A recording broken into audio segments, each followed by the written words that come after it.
Oh, I should say that again. Somehow,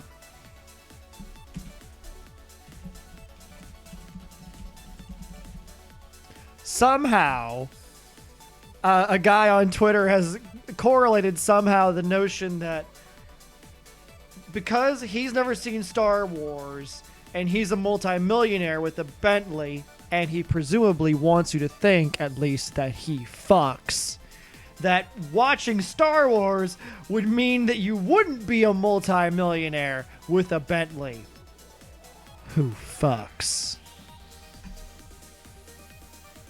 I just hope that this can go on the internet eventually so that someone somewhere can cut out that bit there and put it up for everyone else to watch of me talking about a guy with a Bentley who fucks. I guess I've ruined it now because, you know, are we stable?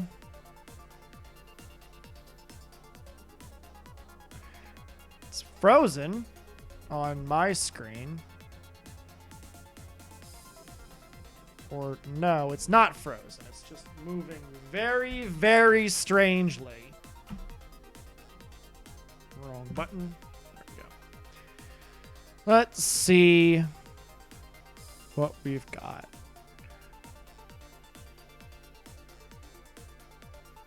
Okay.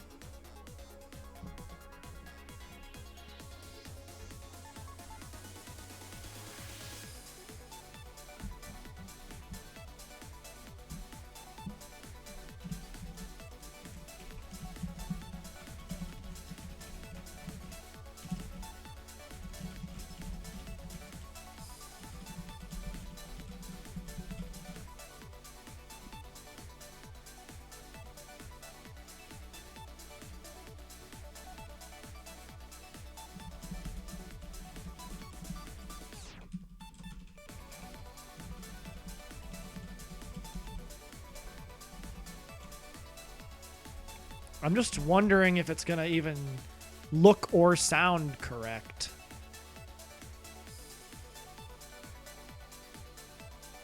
It's not playing any sound currently, but it seems to be working fine on my end? Question mark?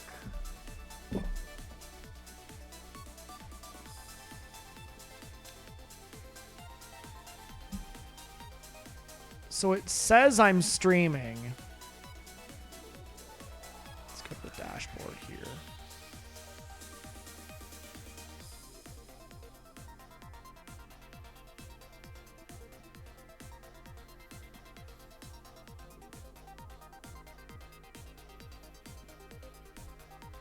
Yeah, it's not running properly. But I can't do anything now. This is out of my control. Like,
it's like I can move things around and my preview of it looks just fine. It looks perfect.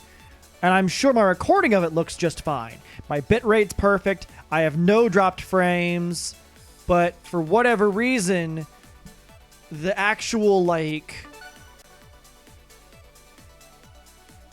stream that I'm looking at is doing, like, 1 frame every second. So it essentially looks frozen.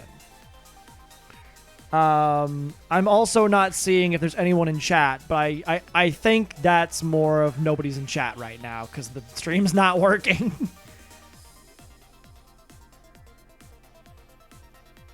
I'm just going to play another game of Tetris real quick and see if it goes through just fine. But as far as I can tell, it's not functional.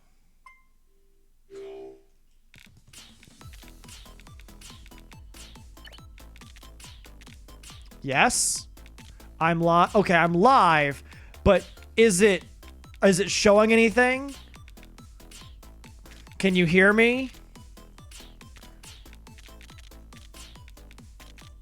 So is it just that I can't see it then, as opposed to it's not live? Because my stream that I'm seeing had no sound. Okay. My stream that I'm seeing had no sound whenever I had the sound turned on. A big gap on either side? How do you mean? Okay. Okay.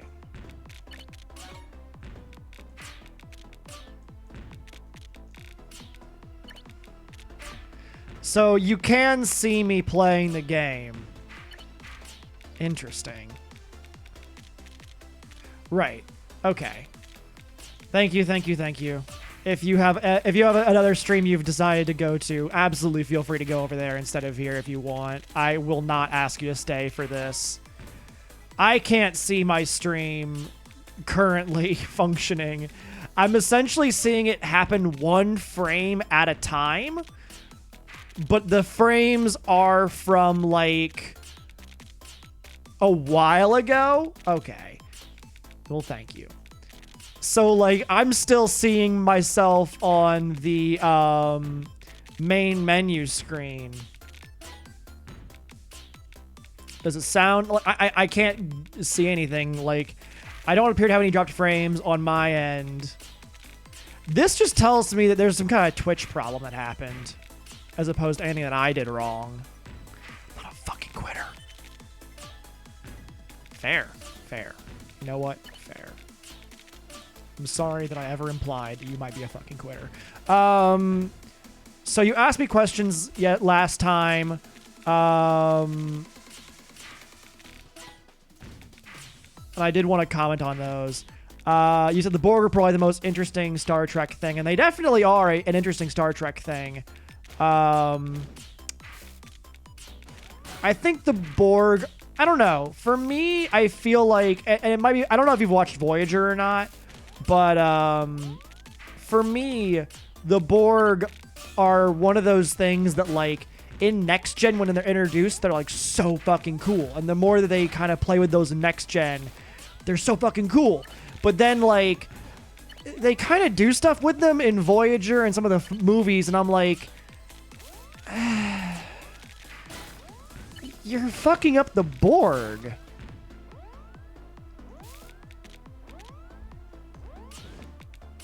I usually almost always hold line blocks. I'm holding a line block right now. You want me to say those just as I go?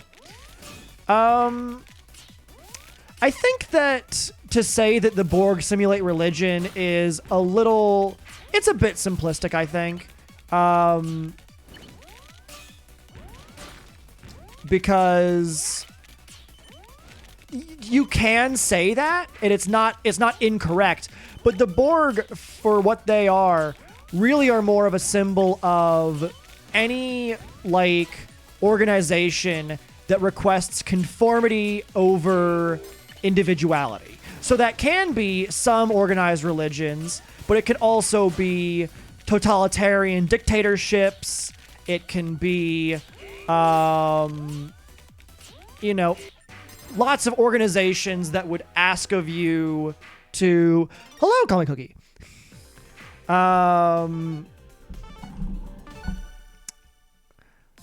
They can sort of be any organization that is like... Even organizations... Like, there's some people on the internet right now who are like...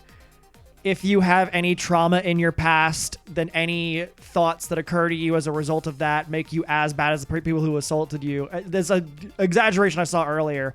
And essentially, to me, the Borg are like a devotion to ideological purity in any form, whether it's political ideological purity, religious ideological purity, or anything. There's plenty of religions out there where the purpose of it is less as a tool for conformity and more as just a genuine way of like expressing oneself and finding faith and all that stuff.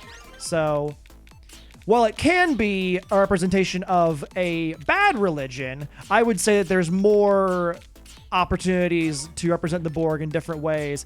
And it sort of, the additional point of why I would say that's an important thing to keep in mind and to have is like, if one is to write for Star Trek or think about ideas that would fit into Star Trek, it's more fun to have multiple angles to work it from.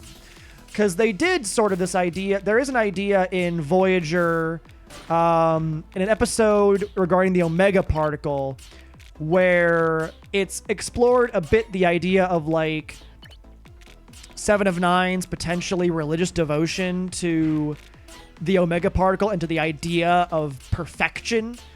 Literal, like, just this, it is the most perfect molecule, and as such, it's almost like divine when she finally does see it.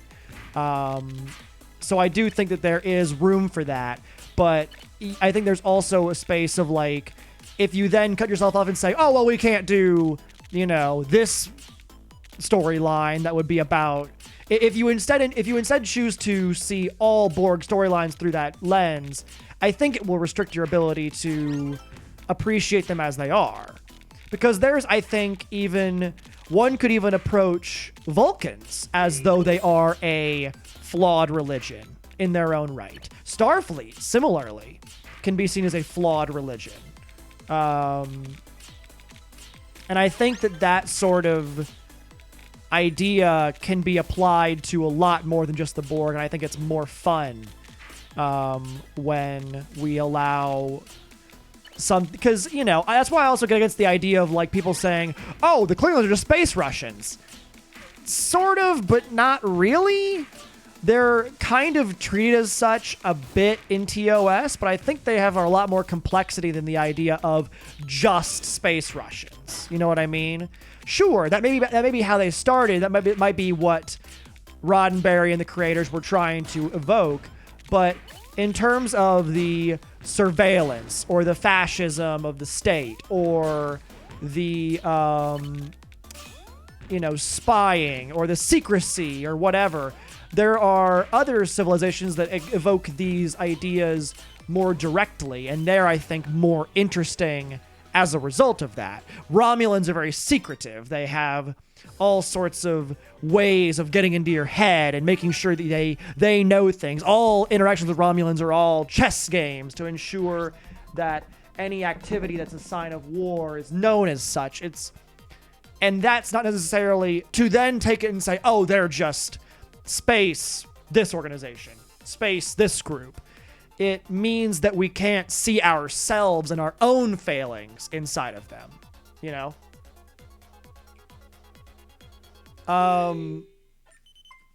But yeah, it can definitely be religious. It can definitely be authoritarian in terms of other things. There's ideas played with. There's an idea in Voyager of playing with the Borg as like a Borg does not need to assimilate, in the terms of like they make a Borg that is not a there's a Borg that is made through a transporter glitch in an episode called One. It's interesting. It kind of works because the idea that it essentially gives is like a Borg's instinct to assimilate and fascination with the collective is a driving force, but at the end of the day, a Borg is not restricted to just those instincts, which is a very interesting notion.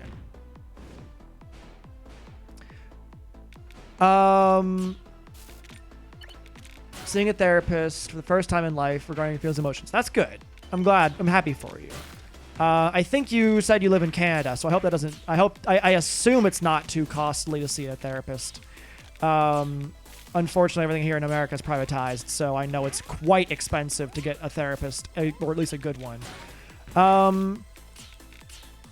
I think that it's I like the question, actually, a lot, of what questions should I ask, because that to me says that you are... This is me getting to therapist mode.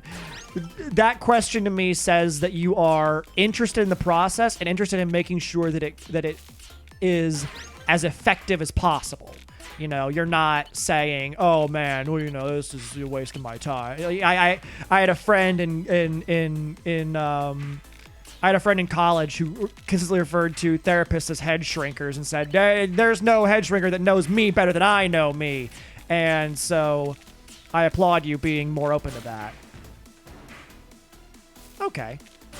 I think that in my experience, therapy often works better, less when there's a list of questions, because when you think of it in terms of a traditional doctor, there is... I can definitely see where you're coming from with this, of like... you know, here are my concerns about this part of me. You know, like if you had a pain in your groin for some, why is that where I go? Then you would have a list of like, is it a hernia? Is it this? Is it that? What are the procedures? What are the options I have for pain relief? What are the options I have for surgery? You know, what do I need to do? Do I need to inform anybody? What do I need for that? But therapy, I think, works better often, in my experience, when there's a notion of you instead go in with the idea of, what do I want to talk about with them? What do I think is an important set of events in my life that are formative to me? What are things that I'm currently dissatisfied with that I want to address? And often I find that talking in therapy is more about airing sort of grievances with oneself, interestingly. That was a bad fucking move to put that orange block there. Ooh, see that fucking spin? And so I think it's a good idea to have things that are like, these are events that I have unresolved emotions about, and then talk it through with them, because often I find their questions are really like interesting. That I think is the point of therapy, is to have the therapist ask you the questions so that you can then elaborate and go on your own thought of like, oh, well, this is how I feel about that. This is the response I had to, say, a breakup or an event that happened in my life. And that you might say something that they go, well, why do you say that? And then, you know, you might say something in response and they go, oh, well, that's an interesting way of, you know, all that. One of my 2 Klingon peenies is hurting. Keep in mind, people, the plural of penis is peenies. I don't make the rules. It's just Latin. I want a shirt that just says, sorry, everybody, it's just Latin. Because penis ends in is, it would have the same plural as something like parentheses. I don't mean to say like events or PTSD. I don't mean to make it sound like I'm trying to be like, yeah, you need to have a list of your traumas ready. Latin's a dead language, you fuck. You are correct. It is indeed a dead language. I don't necessarily mean like you need to have like, when I say formative events, I don't mean like, here's a like moment where I was hurt in a way that was visible and tangible and is comparable and has given me trauma. I mean shit like, you know, for me, if I had to introduce myself to a therapist, I would probably mention stuff like, I didn't graduate from college. I went through sort of like an agoraphobic-ish phase at the time. which was extremely unpleasant for me and really strained my relationship with everybody else. You know, my relationship with this person in my life isn't great. I don't love myself as much as I should. It would be stuff like that, and it could be, and any of those, I should, if I am being a good patient, and I'm not often a good patient, I should be ready for the therapist to interrupt and be like, okay, well, why is that this thing happened? Why do you have a strained relationship with this person in your life? And I could then elaborate. That's a thing to start on. That's a fair thing to start on. And then they might ask a question like, why did you stop? These are fair. That's what I mean, is that these sorts of things are like, you can even start with something as fair as like, this is why I want to go to therapy, and explain how you're feeling and what made you come to the point where you're like, that's a fair point. And that would be, I think, a way of approaching it, is saying like, I want to do this because going to therapy is hard. Like, I don't want to make it seem like it's an easy thing to do. It's tough. You have to commit to doing the time, to doing the work. But it's very, very rewarding and super, super worth it. And I think that it's good to have it in mind of like, I don't want to make you feel like you have to have trauma to be valid, because you don't. That's fair. No one needs to have trauma to be valid. You know, we all have lives. We all have difficulties. Things can hurt us, and we can suffer as a result of something that we've done or lived with. And we can do so without necessarily knowing the problem there.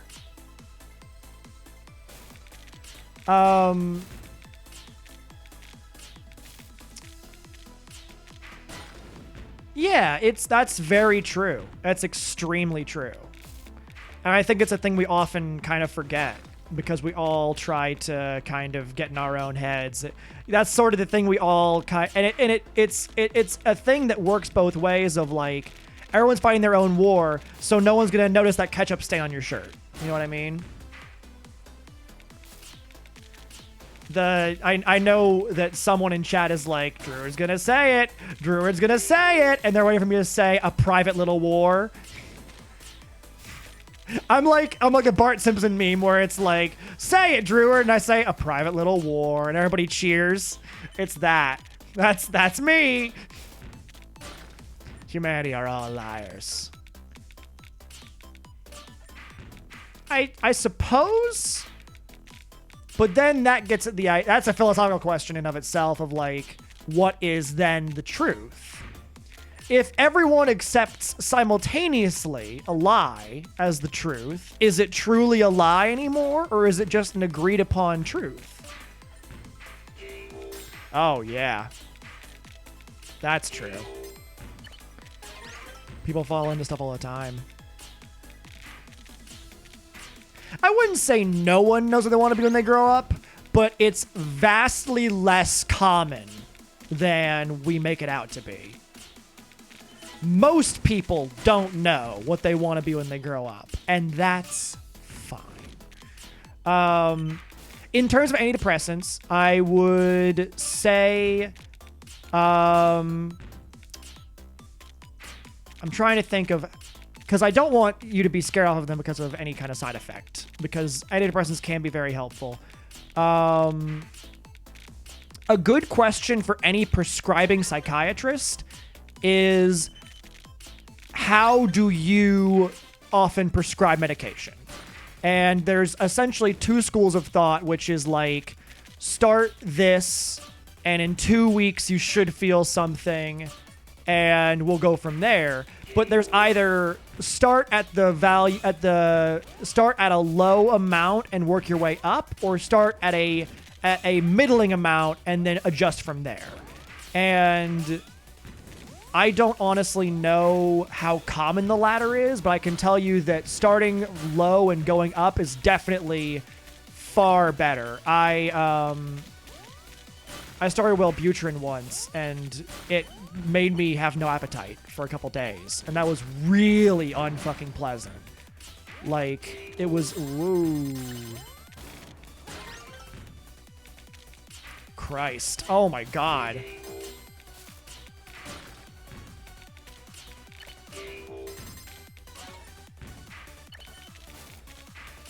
So many sparklies.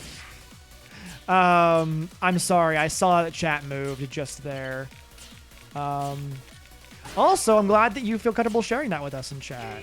You know, that's a good environment that I want to like make a valid part of the experience here, is that people can come in and be like, hey everybody, I want to share with you guys because I feel like I can trust you guys that this has happened to me, and I feel good about it. You know what I mean?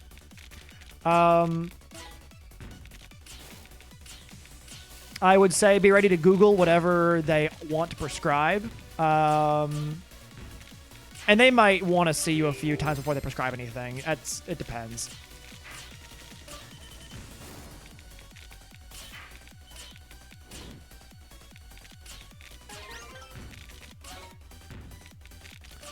SSRIs.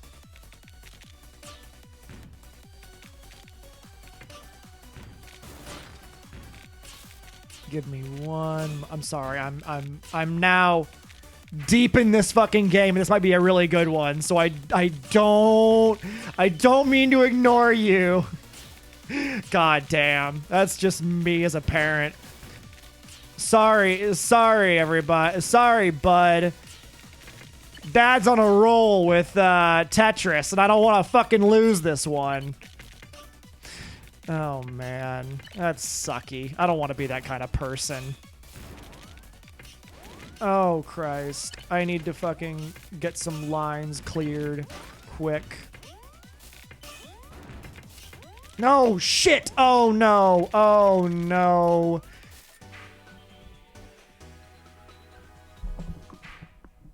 I got 11.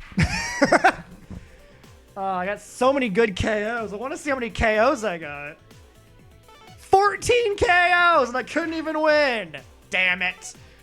Oh, man. Oh, man, I finally, my stream is finally caught up to Unsomeone Follow. Oh, no. Ooh. My stream's finally caught up to showing the actual, like, game. So I'm now seeing on stream visually for the first time where you say, you're 99th place, 995, 993. So I'm going to see that frame by frame for a minute. Let's see.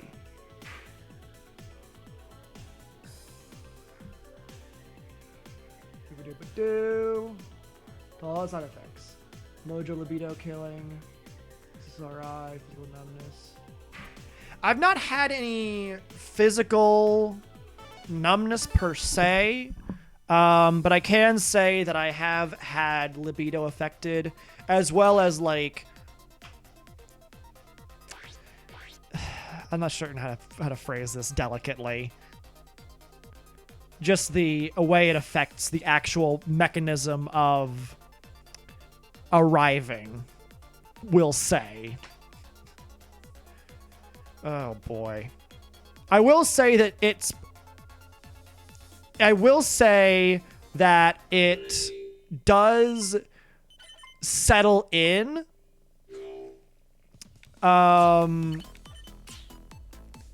Yeah, that's the thing. That doesn't necessarily mean that it won't happen, but it won't necessarily feel the way it has previously. And it can even feel kind of like weird, but I will say that it does settle over time to the point where I forgot that was a side effect of fluvoxamine until just now, which is a OCD drug that I take because I have OCD.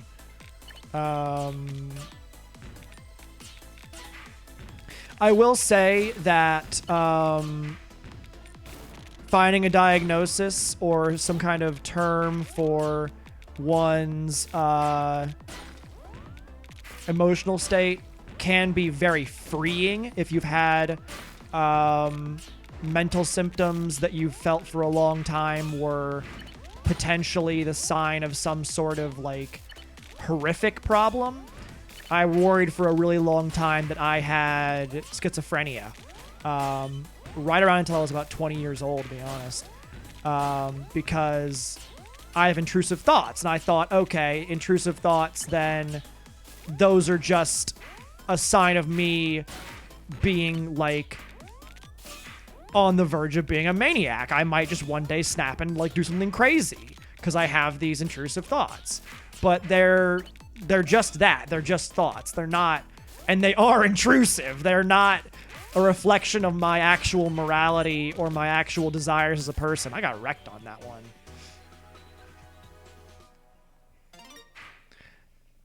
Yeah, and it's not so much that the missiles won't... Sticking with the missile pun, it's not so much that missiles won't fire, it's just that it's that video where they kind of like... It kind of takes off. It would be like if like a missile like took off a little bit and then kind of lost the propulsion. Just kind of fell and like flopped on its side in the desert next to the launching zone, but without exploding. That's sort of the feeling. But I would honestly say that goes away after a couple of weeks. That might, your mileage might vary on that though, considering it's probably different for each person. And it's different for each drug. I've had certain medications where there was absolutely no effect on that whatsoever, and others that were like, it completely altered how it felt. So, you know, it's just, it affects each person differently. My sister takes Wellbutrin all the time and is just fine.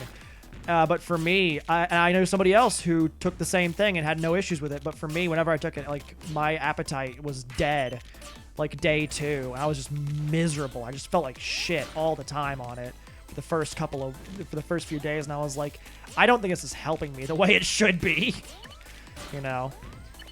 And a lot of this stuff is still like barely understood, to be honest. Like, a lot of it is very tenuously understood at present. The research is just, it can't be there, you know what I mean? It's just not there yet, and it will not be there in our lifetimes. The brain is just too complex for us to understand it yet. It is 99, where boys become men. Don't I know it? Where Druids go from 8th place to 94th place. SSRIs are definitely the most common. They're all more or less safe. Well, aside from like lithium, I would say that like the vast majority of medications like that are safe. Almost none of them will, in and of themselves, harm you. And almost all side effects only exist so long as you have taken the medication. For SSRIs especially so. There are definitely a few that are considered more, like Celexa is one that I took when I was very young, that the doctor prescribed it because he described it as being like extremely safe. It has very, very few side effects. At the time, it was not known to have any side effects, and it was the kind of thing he felt comfortable prescribing to a fucking 13-year-old. How old was I when I took that? 15? God damn, I must have been 15 years old.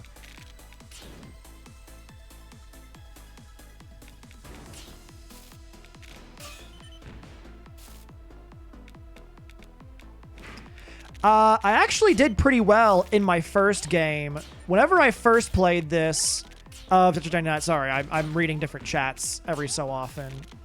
My first game of this, I did pretty well. My first day streaming this, I got like 2 or 3 #1 placements and was really proud of it. The people who play this have gotten a lot better. And there's a lot more people who are good who play this now. But I would say I pretty consistently get in the top 10.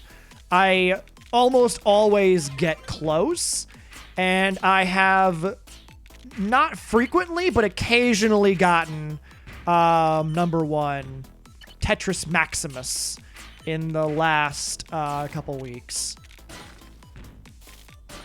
I should have a couple highlights of me doing it, one of which is just filthy. Really?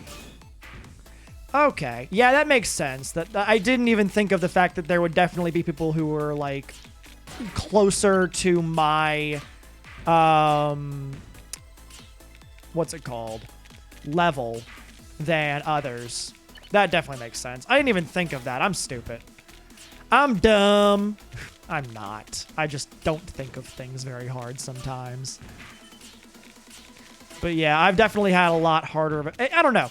It's gone back and forth. There was one stream that I had where I was just getting destroyed every game, and I was like, this sucks. I was just, without hesitation, I was getting destroyed every game.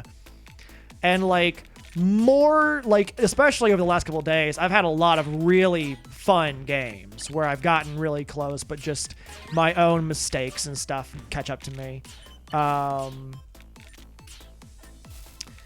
Yeah, I'm sure if I went back and started a new profile or whatever and went in and played people who were all level 1 or most level 1, I would probably fucking destroy at this game.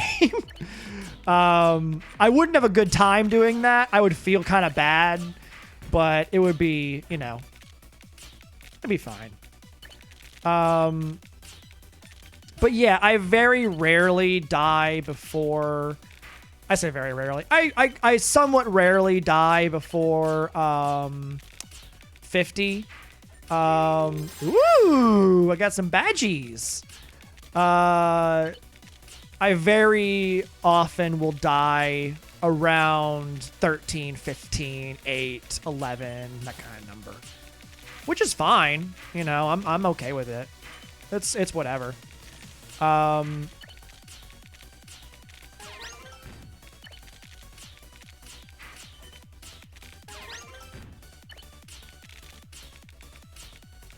Yeah, let's do that. Yay. Yay! Yeah. Not always. I can't say always in terms of statistics because of literally just getting 94 like a game or two ago. But I don't know. I do pretty well at this, I think. I think I'm enjoyable enough to watch whenever I do it as well. Oh no. Oh, dearie me, I have made some mistakes. Mistakes were made by Dreward. There we go. Let's just do that real quick. And a little more of that. I should probably try to get this over here cleared out.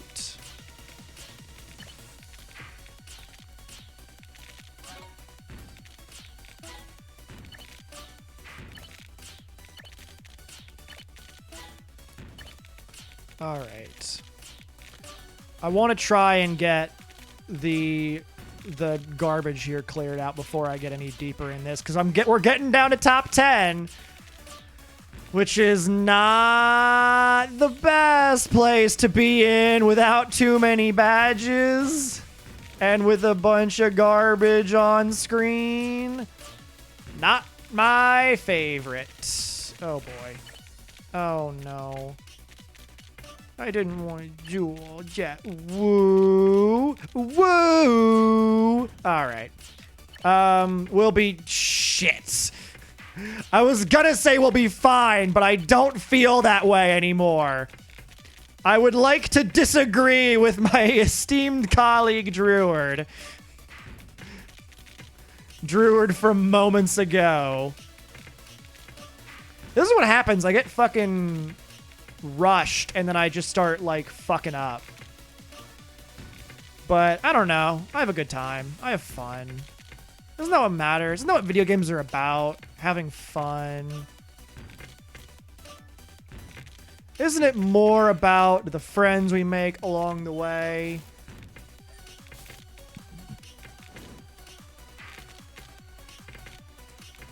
Oh, shit.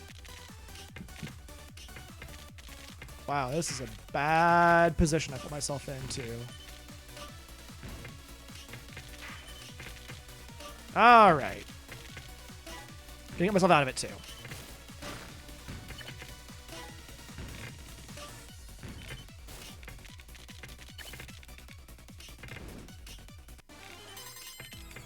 There we go.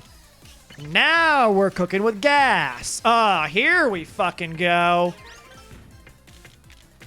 Oh, shit. Well, that's not what I wanted.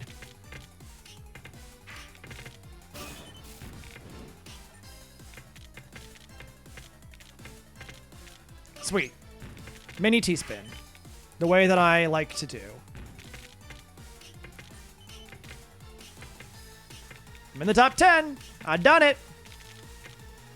Oh, boy. Come on. Oh, boy. Come on. All right. Okay. Yes. Uh-huh. Uh-huh. Oh, God. Let's just, oh, boy.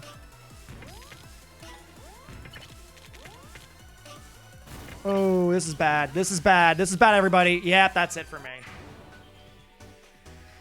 I didn't have the situation I wanted there, but 7's good. Especially considering all the multiple failures and stuff that I had. Given how well that game went, lucky number 7. Losers out there who die at 98. Oh, wow.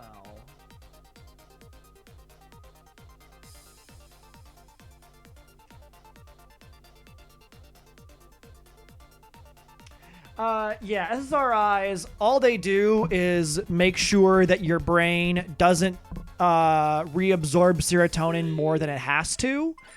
It's selective serotonin reuptake inhibitors. So they selectively inhibit certain reuptake inhibitors of serotonin.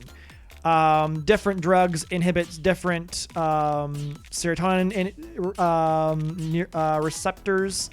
It's really fucking complicated stuff in terms of like the actual science of it, which is why I would say whatever your doctor prescribes, be like, all right, sure, I'll try it, and if you don't like it, then come back and be like, all right, I'm not, the side effects are not working for me. They make me feel like bad, real bad, and I don't like it. And then they'll be like, all right, well then they'll either say, let me know if it gets really bad, but in the meantime, keep on it. Or they'll say, okay, yeah, this you're describing is definitely not worth it.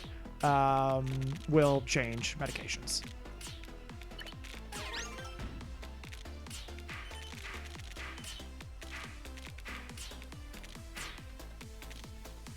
Right. It doesn't replace anything. It doesn't come in and change your brain chemistry in the sense that it like adds stuff that wasn't there previously, but it does inhibit your reuptake. It inhibits the reuptake of certain reuptake receptors, so that they don't receive serotonin as often as they currently do. It makes it such that they behave slightly differently. But yeah, I believe that you understand the science of it better than I do in terms of like what it does. Let's just do that a bit. Just do that a little bit.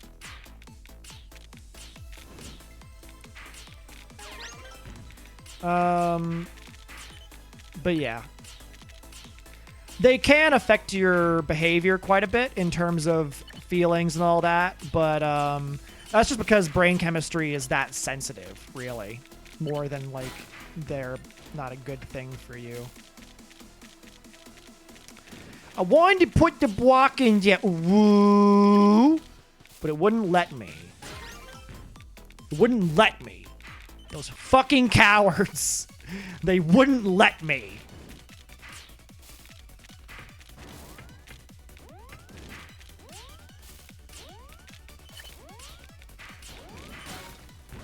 Oh boy, oh boy, oh dang. Boy, oh darn, oh dang. But yeah, in terms of the questions to ask, you can always ask, you know, what are some of the notable side effects of this medication? What are, you know, how long should it take to get to, you know, full efficacy? In terms of, like, will it take 2 weeks before I know if it's working or not? Will it take 1? Will it take a few days? How soon should I see side effects? How soon should I see real effects? That sort of thing. Oh, I'm just now seeing those really, really big explosive stars from a couple games ago, which were very cool and very much a good time. Shit!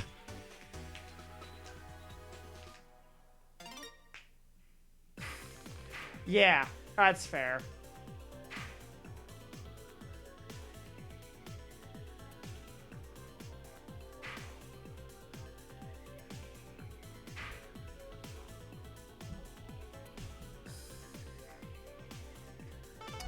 But yeah, I think that, I don't know. I can definitely imagine.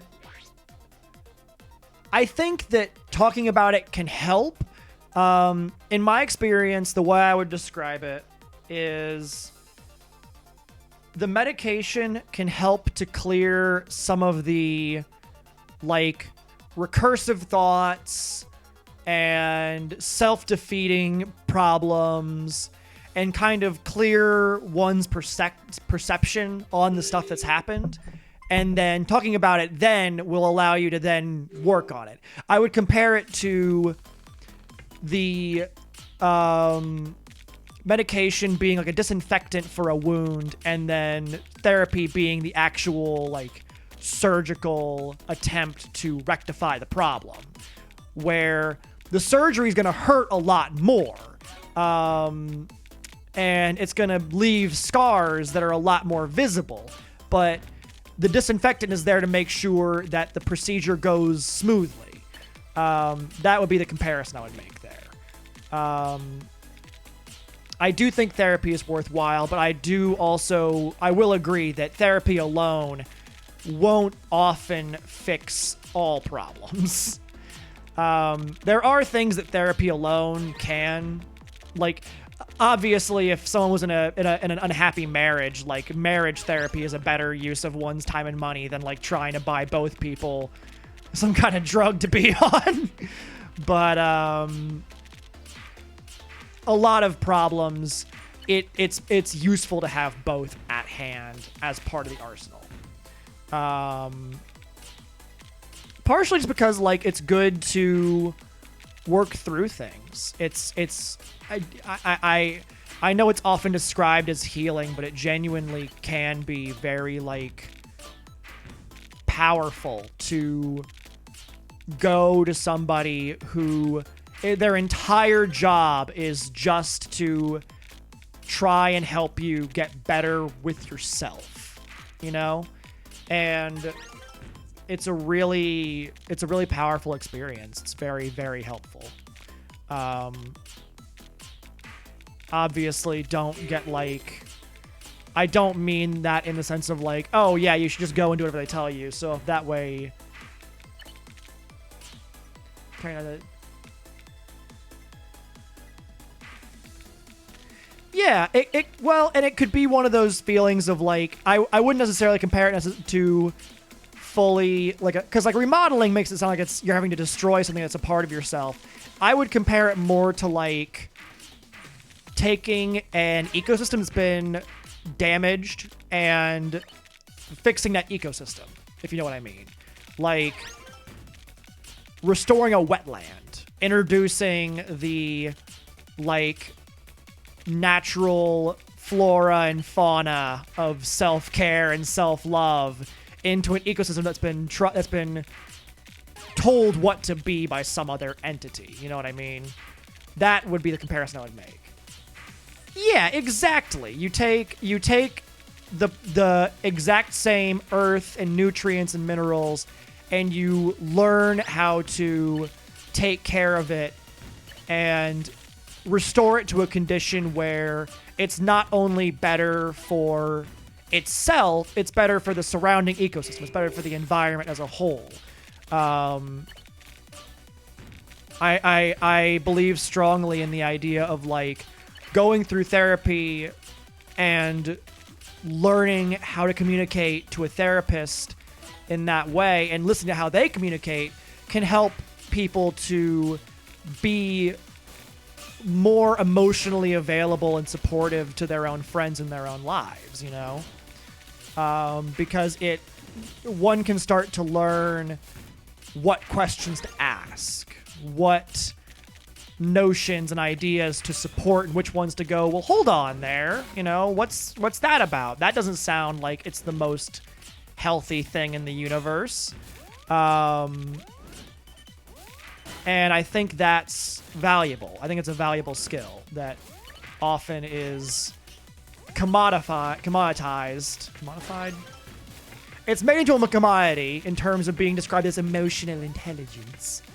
But it's just being a good friend, you know what I mean? Like, we shouldn't have to make it like, oh, you need to be emotionally intelligent. You need to do this thing and learn this thing and say this thing. And it's about caring. You can't teach somebody to care, you know what I mean? You have to teach somebody to access their feelings of caring and then say, okay, I care about this person. How do I want them to feel better? Oh, man. Hello, everyone. I'm Mr. Badge Boy.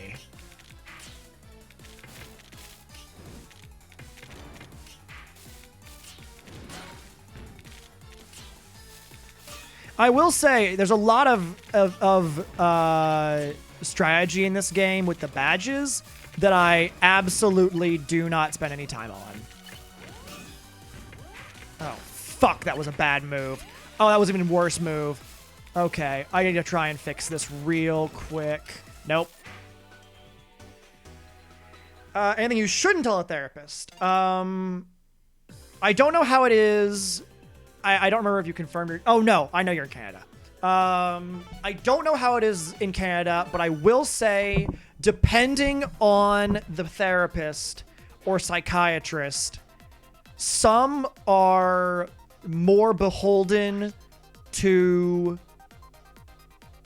inpatient care than others. The therapist that I've been going to for a very long time wasn't covered by my insurance. Yeah.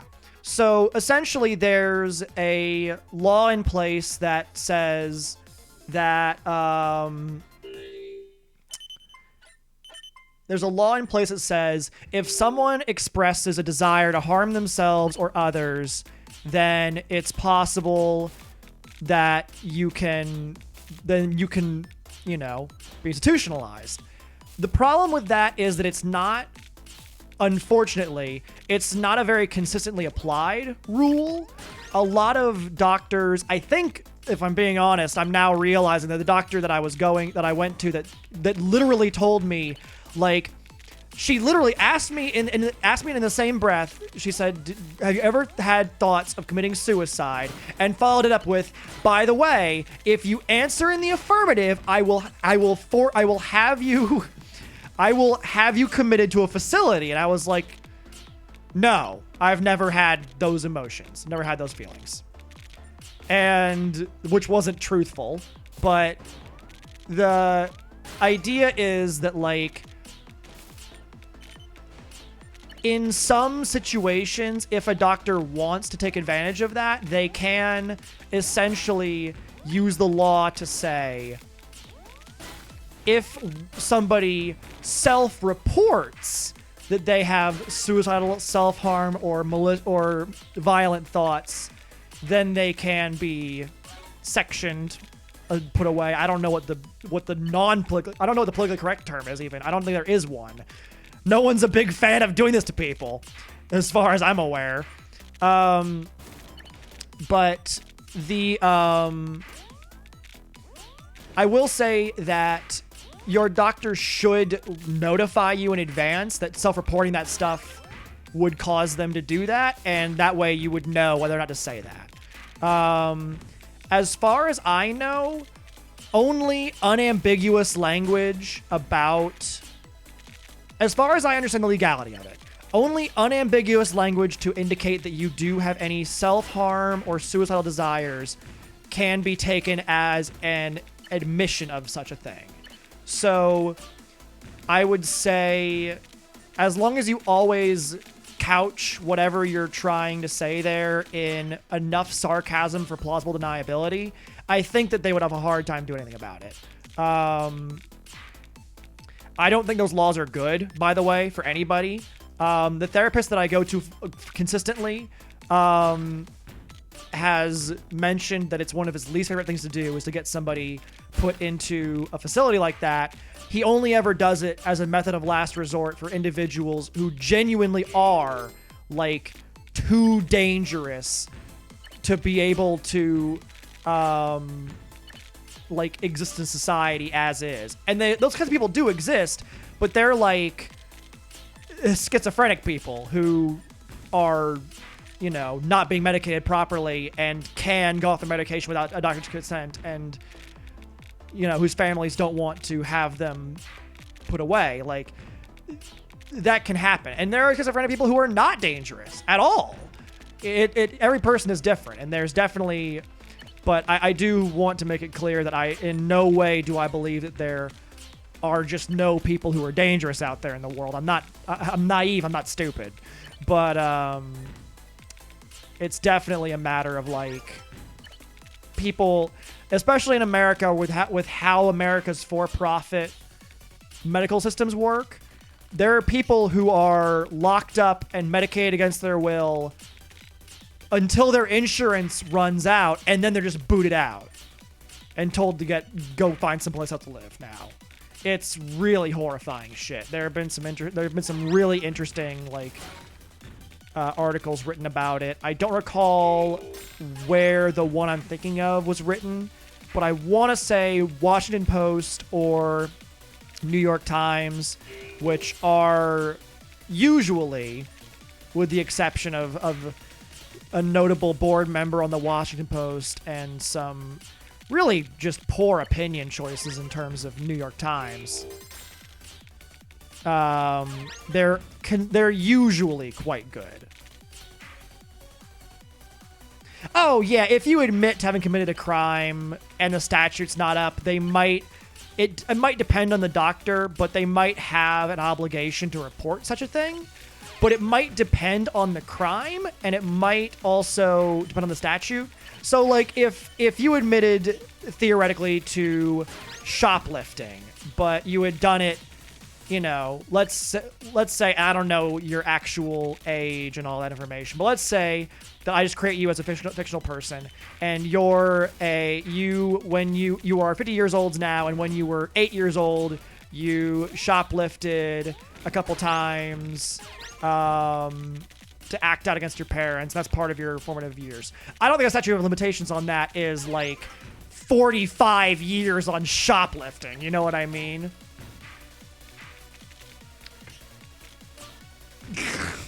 Jesus Christ. I don't actually know prostitution laws nearly well enough to comment on that. I'm not a lawyer.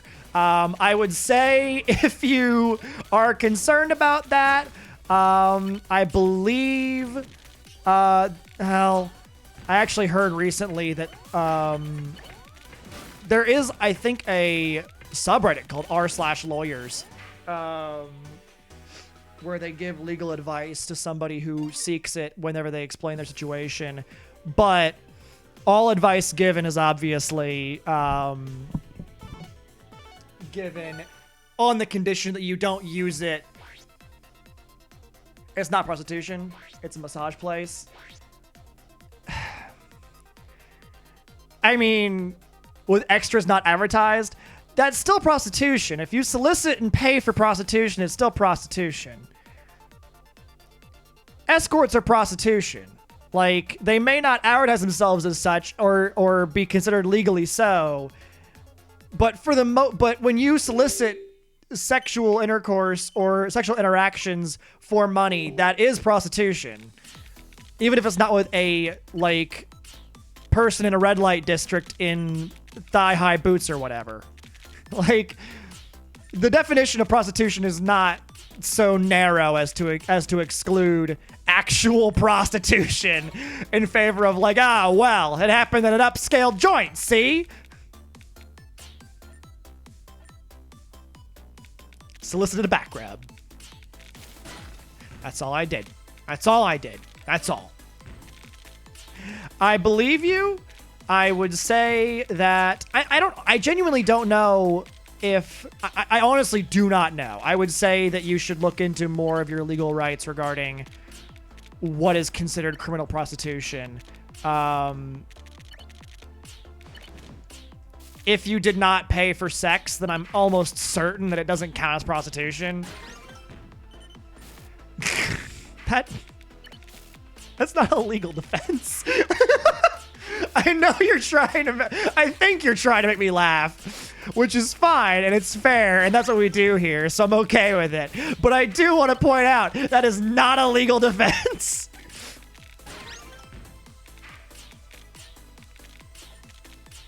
Hence why... Was it... There was somebody who, like... I think it was the guy, Robert Kraft, who owns the Patriots, who was recently, like, brought up on charges for, you know, prostitution or, like, soliciting a prostitute.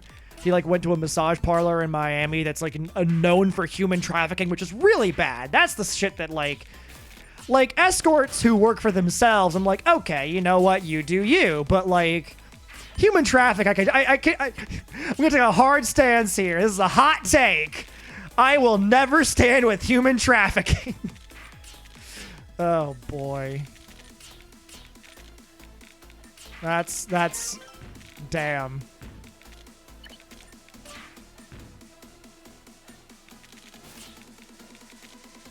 I hate traffic. Human or otherwise.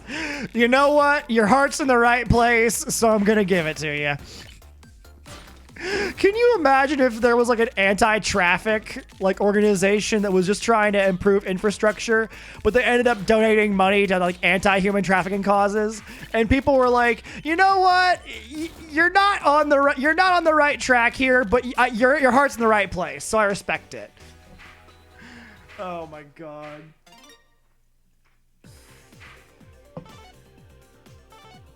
But I was just about the r/lawyers or r/I need legal advice or r/legal advice, whatever the fuck it is. I don't hang on Reddit much. All I know about that is that the mods there are possibly law enforcement officers or very much in favor of law enforcement officers. There was a thread that I saw recently where a number of posts on that particular online ruined me. You know what? I understand, and I would like to agree, but I think if I agree, then I have to leave Twitch, so I might not. Oh man, that's an old fucking rule you're citing there. Someone said that in chat here recently, and I was like, Maggie's right here. Like, I know you guys are trying to make a cute internet reference, but come on. But yeah, there was a post about, like, a law enforcement officer in Ohio or someplace, in a small town in Ohio, like, harassed somebody, like, on their property, like, came to their house and, like, bothered them and followed them to their home. And a lot of posts, which were made in good faith, by people on the subreddit about like, you should file a report with the person above them, and if you're ignored, file a report with the person above them, and keep going. A lot of small town police officer, a lot of small town police departments don't often obey the rules like the way they should because they are small enough to get away with a lot of things, so don't give it up. And those comments were deleted by mods, even though they didn't seem to be in violation of any of the rules. I mean, I've talked to Maggie, and Maggie definitely sounds like... I've talked to Maggie about a lot of things, and Maggie has always sounded to me to be the same person who sounds assigned female at birth, AFAB, we'll say. And I've never gotten any vibe from Maggie that Maggie is not genuine. It is possible that Maggie's older than she claims to be, but you know, I don't have any intention of pursuing such a notion with enough fervor to make it worthwhile. I don't think Maggie is not who she claims to be. Like, I'd be far more willing to go after somebody else who's more like, I don't even know who else would be. There's no one in chat who is who portrays themselves as being something I would doubt that I would like pursue fervently to the end of my ability with the law or whatever. Yeah. Like, I for Maggie to not be who she claims to be, she would have to consistently portray herself falsely to me and a number of other people that I've interacted with, none of whom have ever brought up this possibility. And additionally, would either, like, for Maggie to be a man would really take some doing. You know what I'm saying? Like, it would really be a lot of work. Like, there'd be somebody who is constantly briefed on what Maggie has said recently to us and how people we interact with behave, and then has to portray herself as being like the actual Maggie, even though the Maggie we interact with mostly is not. It would just be, it's just too much, you know? It's like Bigfoot theories. Like they're kind of cute occasionally, but anytime anyone's really serious about Bigfoot, it's like, oh, this is kind of uncomfortable. You know what I mean? Like, Bigfoot theories are fun when it's like, oh yeah, Bigfoot appeared here in 1906. We have all kinds of first-hand reports. Please buy your Bigfoot keychain, support our local businesses. And it's like, yeah, okay. Sure, Bigfoot. But like, when it's like, I have tracked Bigfoot for 20 years, and I finally think we found him. It's like, oh no. Oh no. You actually believe. It's like, I'm sorry, but there's no such thing as Bigfoot. I would say to that person who is like insistent that they finally fucking got on the trail. Like, when it's shit like, Scully, what if Bigfoot had tits? Then it's really funny, but when it's like, I found Bigfoot, and the reason why Bigfoot is because of this, and it's like, oh man, dude, no. No.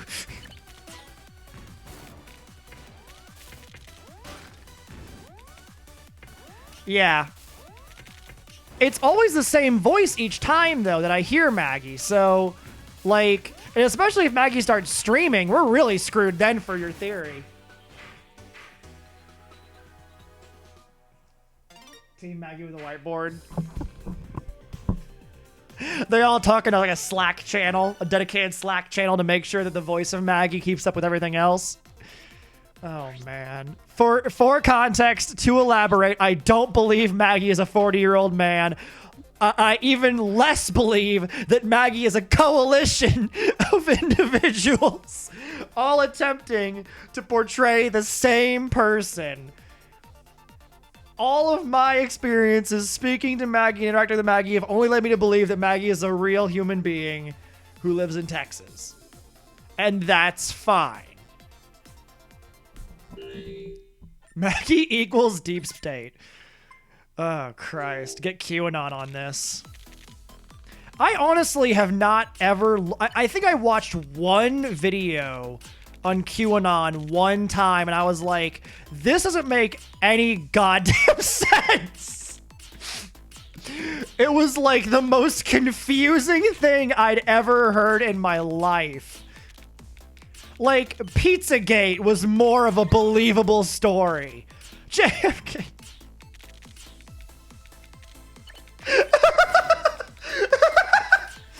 Oh my god. I mean, I live closer to Dallas than Maggie does. So, like, you'd have more of a belief system to say that I killed JFK. You know what I mean? But we all know that's not true. I obviously didn't kill JFK. We all know who did. SEAL Team 69.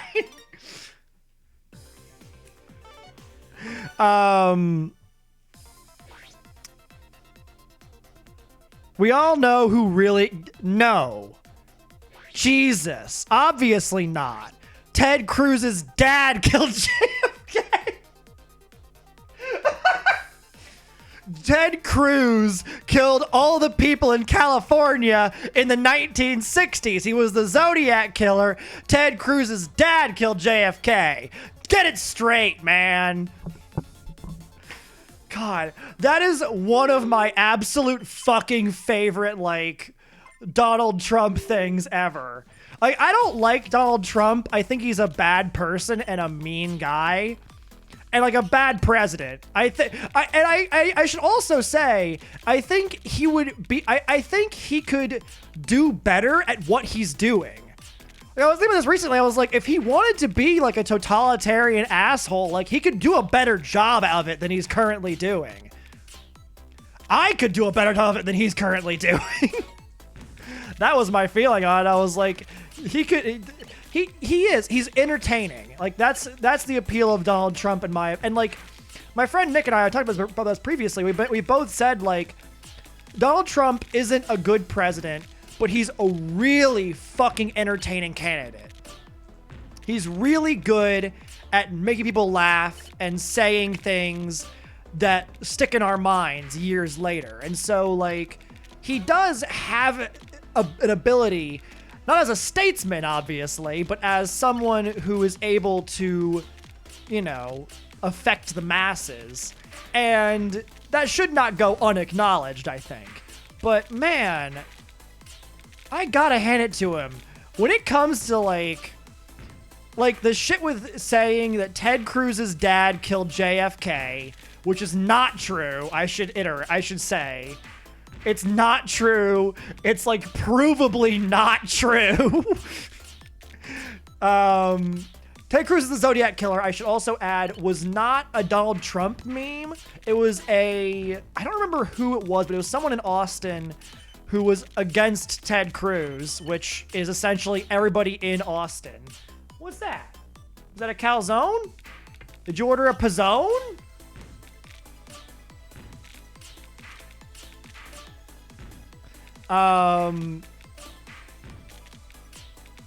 Sorry, there's a picture of what appears to be a calzone in the Discord, posted by Need for Speedruns. That's half of a calzone. Was it a pizzone or a calzone? This is important. It filled the box. Yeah, that does look really fucking big. I will give it to you. That is quite the calzone right there. That is definitely a two attempt calzone. You know what I'm saying? Yeah, I normally would not discuss such things as it's not the most not the thing I want to associate myself with. However, you are correct. It's going to absolutely destroy your body. But God, like, fucking... If Donald Trump hadn't won the presidency, which, honestly, like, I think even if he hadn't won, we would have a very different democracy than we had pre-Obama, if I'm being honest with everybody. Oh, okay, I see what you mean. Coke for scale. Pop can for scale. Pop can. What are you? From the north. Oh. Oh, my goodness. I'm so sorry. Oh, God, I'm such a fucking idiot. I thought that was funny, just to be like, what are you, from the north? Oh. Because, you know, you're from north of, very far north of me. So, like, yeah, essentially. Oh, I have a Canada question. If you're willing to answer a Canada question, it's not like an important Canada question. It's a dumb one, but I am curious.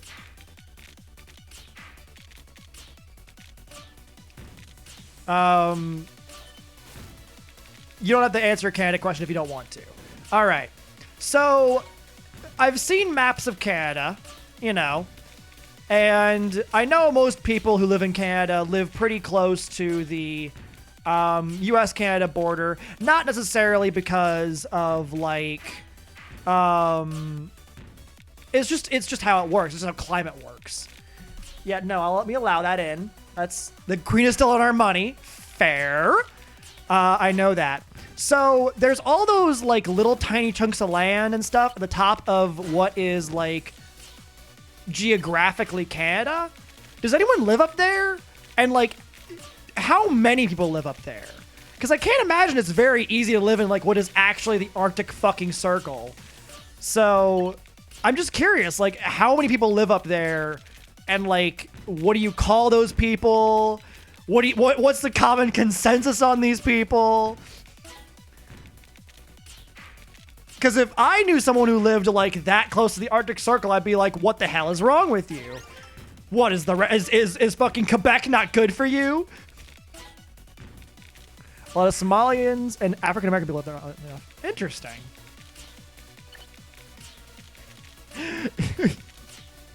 It was the only place I could get peace. It was the only place I could go to be left the fuck alone. It's the only part of the world free of racism. Oh my God, that's probably more true than any of us want to admit. Is that the only place in the world free of racism and pain is the most northern parts of Canada.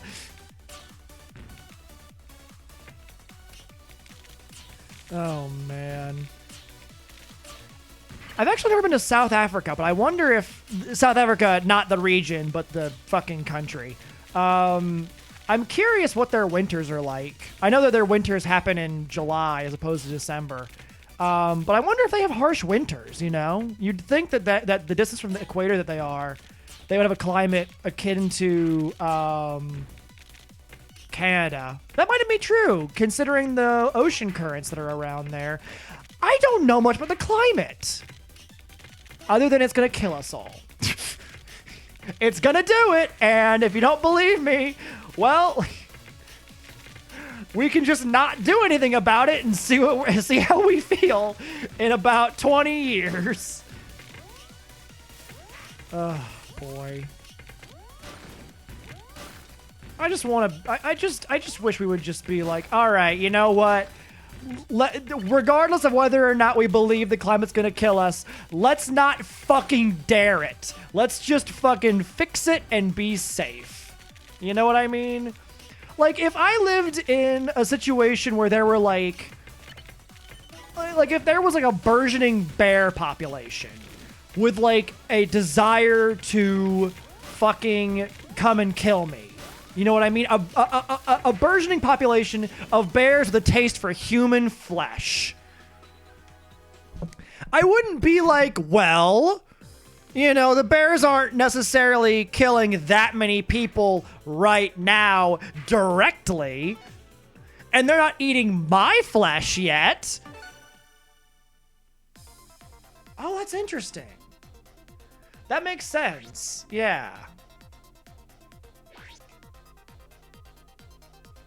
I always find stuff like that really interesting. Like, I know that there's a large population of Somalian refugees who settled in, I think Minnesota.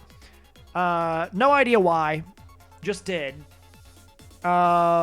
Big meme. Hunk over. I get it. Is it a Vancouver? Okay.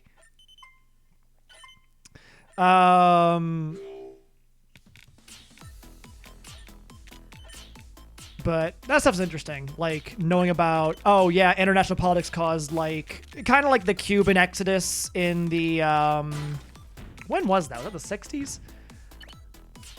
That stuff's interesting to me. Just the idea of, like, here's a time when a notably large portion of people who were not from this area, I get indigenously is sort of a strong term, especially when it comes to Canada.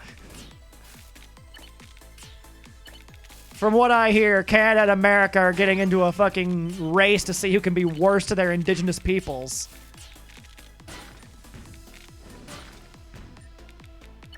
Oh, right. Okay. Interesting. But yeah, that stuff's neat to me. It's just the idea of, like,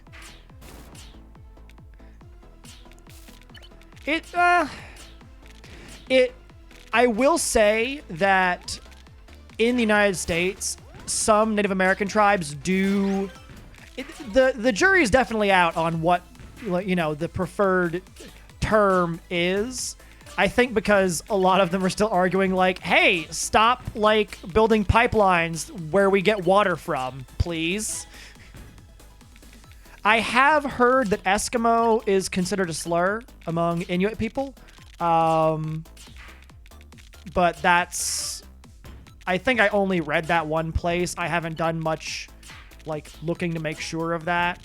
But I know that Aboriginals are more based in Australia, as far as I'm aware. I don't think that term's used outside of Australia, but I'm not certain of that. But there's definitely Native American tribes who refer to themselves as American Indian tribes or Native American Indian tribes. There's a lot of different terms out there, and I think honestly it's one of it was used here. Yeah, I'm not saying that it wasn't used. I'm just saying that the origin might not be great. I got pissy about that. Oh, Aboriginal. Okay, that's what you're referring to. Yeah, I can imagine there's a lot of, well, and like that's a notable influence of language, I would argue, is that when a term refers to multiple groups and those groups are attempting to, you know, acquire greater rights or equal rights, realistically is the more valid term. No one took my right to vote away on account of not having my own fucking address. They did that in fucking North Dakota, though. They were like, hey, if you don't have a street address, you can't vote. And that's fucking bullshit. It's fucking horse shit. It was like deliberately, definitely not okay. Yeah, that's the thing is like, it's one of those things where things move sort of different speeds for different groups. Obviously, whenever it can be like agreed upon easily, in terms of like one group can say, we prefer to be called this, but legally they are identified as a different thing, and that just gets to be a whole fucking disaster for everybody. And then there's, you know, like I said, attempts to get equal rights under law, and it's better to have a consistent term that's separate from other entities such that it is not confusing and can't be used to like deny rights to those who are members of that entity or group but are otherwise like, you know, Native Canadian be the cleanest term. Yeah, I agree. And I think that the term First Nations is a bit odd, but it's, I think, growing in popularity right now. But yeah, like, I think the only reason, yeah, that's fair. I think the only reason why anyone would object to Native Canadian is that, and this is an argument I would never want to get into myself because I don't think I could have the patience for it. But the argument would come down to, I think, people saying, it wasn't Canada when my ancestors lived here. You renamed it Canada and then made us live in Canada. And it's like, yes, but no one in England is like getting up in arms about how there was a different spelling for some of their homes previously or pronunciations. And like, I understand the frustrations and I understand the argument, but I don't have the ability to like work with you on this. Canada's a native name? Okay, I didn't know that. Never mind then. Well, then I retract my comment. Neat. I know that places like Milwaukee have names that are from Native American languages, like Algonquin, I think is where Milwaukee comes from. Milwaukee being the capital of Wisconsin. Or no, not capital. It's not the capital of Wisconsin, is it? I actually don't know. Shit. Oh shit. Oh god. Oh god. The term Canada.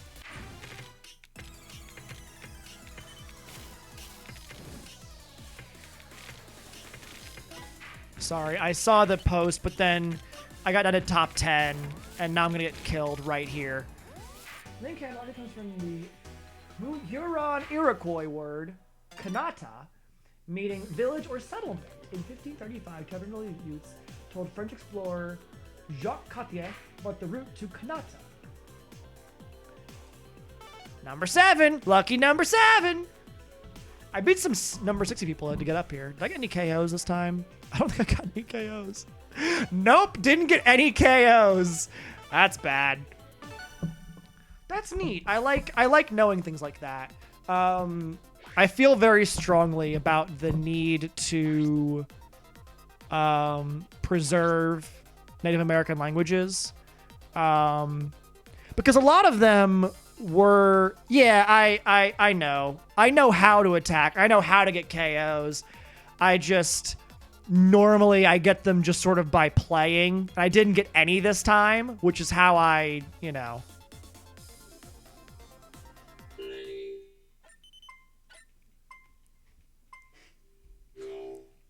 For me, like, there's, I don't know. But there is something to save. I disagree with that. I disagree with that notion entirely. Because, well, I mean, there's no authors because there's no written language. That's, you know, that's inherently a westernized thought process in my mind. Like, the idea that there's nothing to save because there's no stories that are like worthy of saving, like, but there are. There's culture in a language. The way a language changes over time, the words that mean certain things and their etymologies and how they fit together to mean things, like, it's a very meaningful existence, language.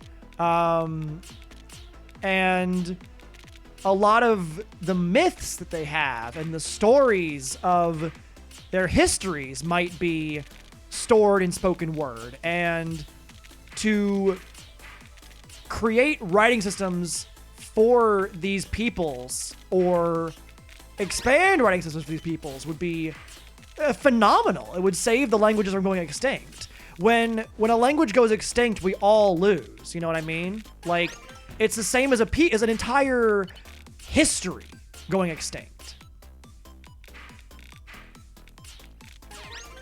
Well, that's what I mean is that, like, so there's a story that I know about the Cherokee language where when the Cherokee heard about writing, they had not developed it independently.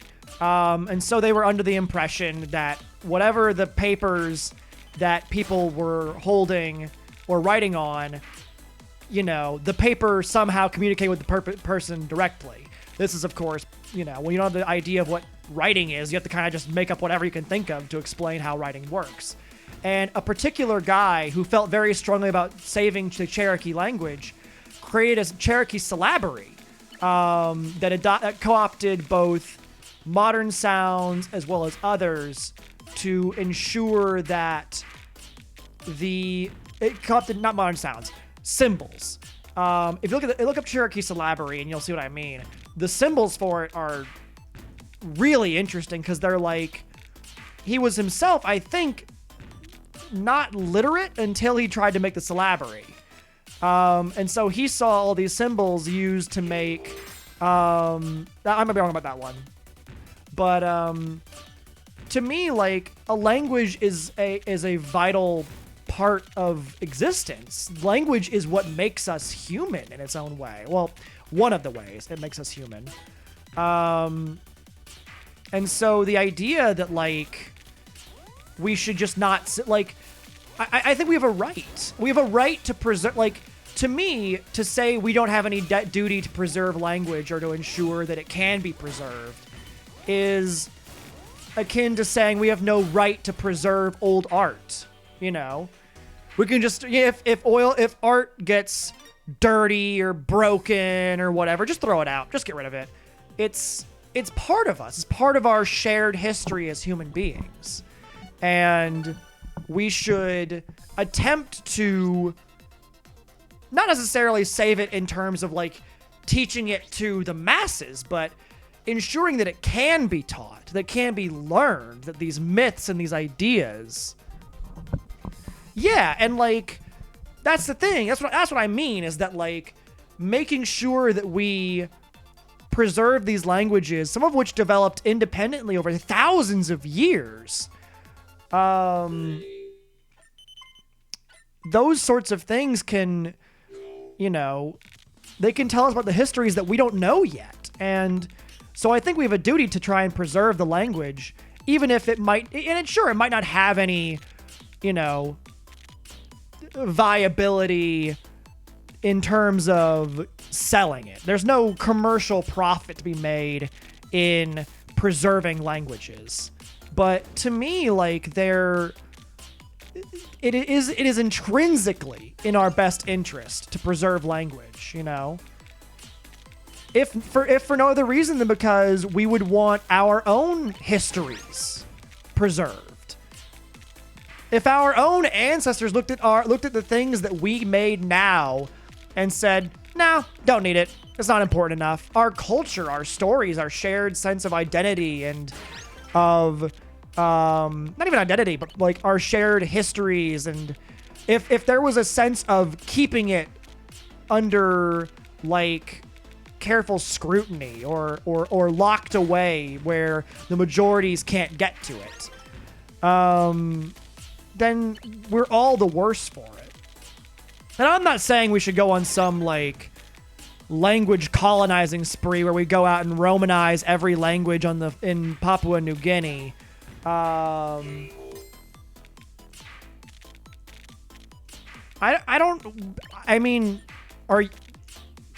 you have I don't mean to be that guy, but are you speaking from experience here of knowing that for certain? Or are you saying that as you're not aware of any such war?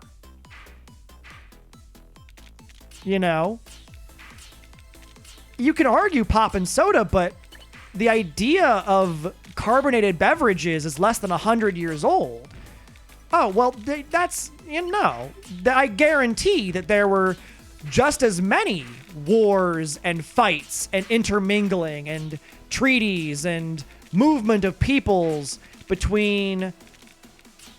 It's all contiguous for the most part, There's no reason to believe that the native languages don't have that history.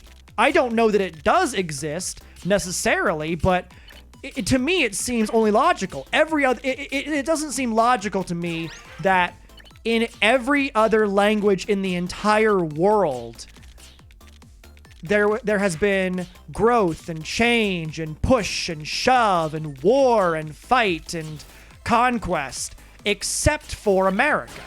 That doesn't seem logical to me at all.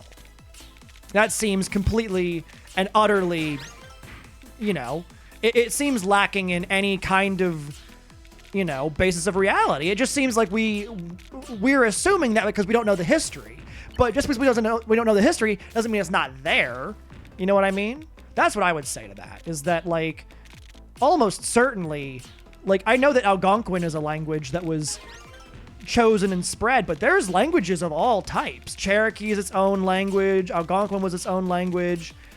There's, I'm sure, dozens. I believe Navajo had its own. I wouldn't be surprised if the Iroquois Confederacy had their own language. So,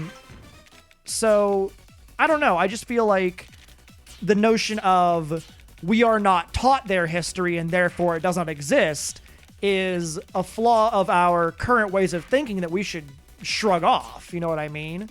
We should get rid of that idea that there is no history because we don't know it. We don't know their history because we deliberately were not taught their history. You know what I mean?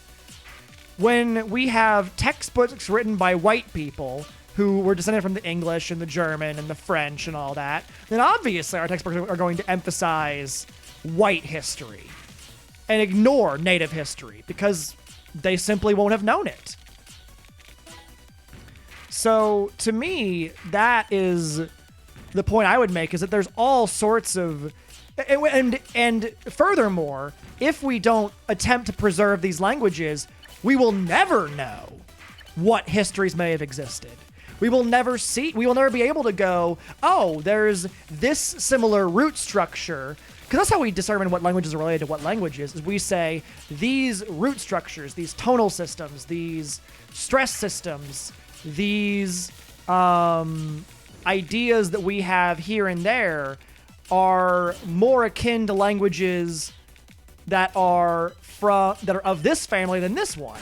And it gives us an idea as to how people move. I'll give you an example. Hungarian is a Uralic language. The Ural Mountains is where most of the Uralic languages exist, except for Hungary. For whatever reason, Hungary has maintained a Uralic language separate of all other Uralic languages for a significant amount of time. And it's, I think, only theorized currently why that is. But the idea is essentially hunter-gatherer societies, nomadic groups, move around and might have started in Hungary and moved up to the Urals, or might have started in the Urals and a group there moved down to where Hungary is. And that sort of thing is not taught by an oral history or by a written record of events, but instead just by the common roots and verb systems and agglutination of different languages. And when we lose out on entire languages and we lose out on a chunk of our history that we can see just by how the languages develop, we lose that entire area of that. We lose a chunk of that history forever. So I hope I'm making sense. I don't want to seem like I'm lecturing, but at the same time, this is important to me. This is a thing that I think is extremely important to remember and to keep track of. And if we don't manage it, or we don't fund it and ensure that it's taken care of, and I'm not saying that we should I don't want to come across as lecturing, talking down to you. I don't mean you can go take a pee and come back. I disagree with that heavily. That's just gatekeeping, in my opinion. If you wanna go take a quick break and then come back. Oh no, not even a little. I don't even agree with that even a little bit. Go take a break and come back, and we'll get back to it. I don't want you to feel like I'm holding you here hostage.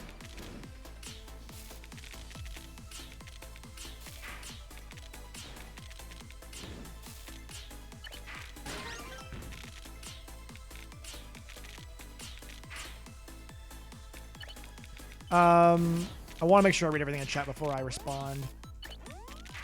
But I completely disagree with the notion that it gives any indication of the worth they have in their own language. That's not true.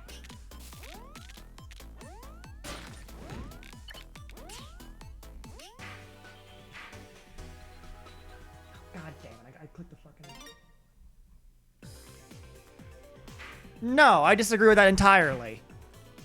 There's more ways to save a language than to give it a written one. Are you back and willing to discuss, or are you going to go take a break? Because I don't want to stop you from taking a break if you don't want to.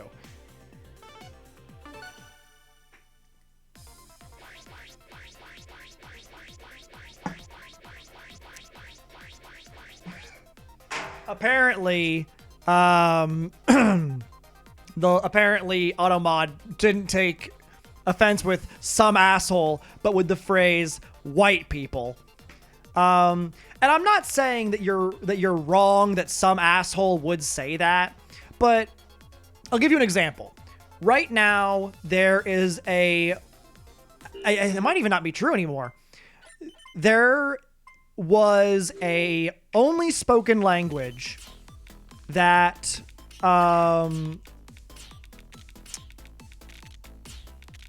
was somewhere in Mexico. I want to say near the not Yucatan, the other peninsula. I don't know Mexican geography very well. And at the time of writing of an article that I read, there were 2 people left who spoke it at all. And they both refused to speak it because the only other person who spoke it was the other one, and they fucking hated each other. Like, a language will die. An entire history will die because 2 guys don't want to hang out for long enough to fucking speak this language to be recorded. We have the power not to record a language in terms of, like, we don't have to record a language in terms of, like, we have to write it down. But we can, at the very least, get a sense of the phonology of it and use the International Phonetic Alphabet, which is not governed by any state, as far as I'm aware, to get a sense of the phonology of the language. But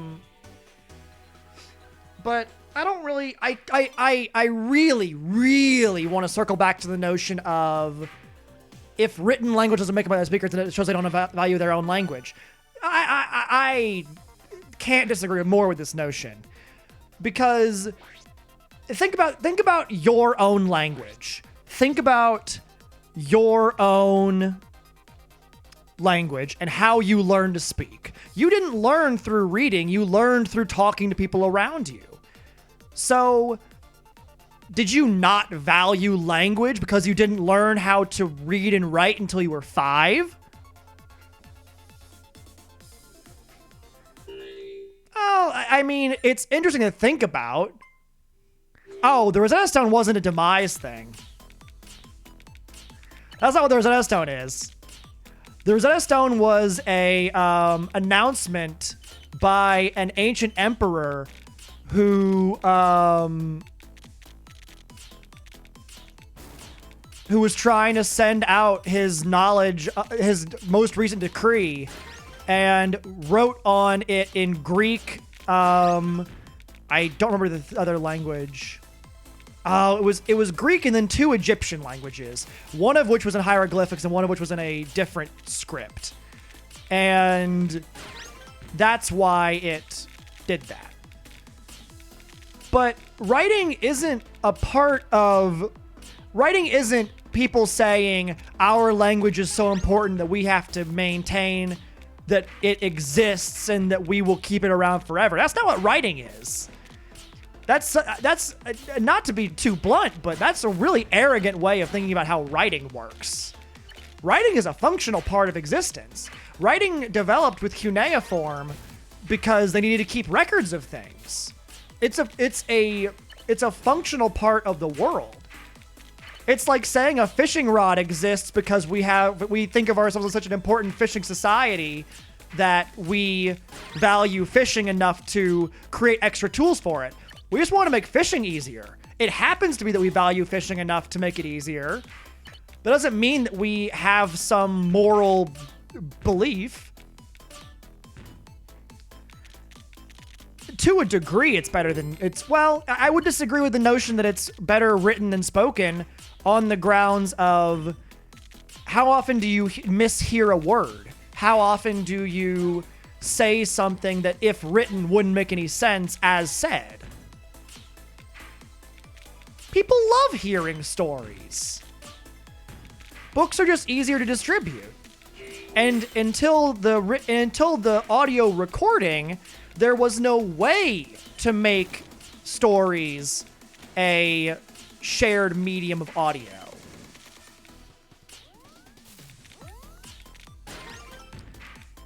Yes, but I think you're conflating the easiest functional option of the time with some grander notion of what humanity does.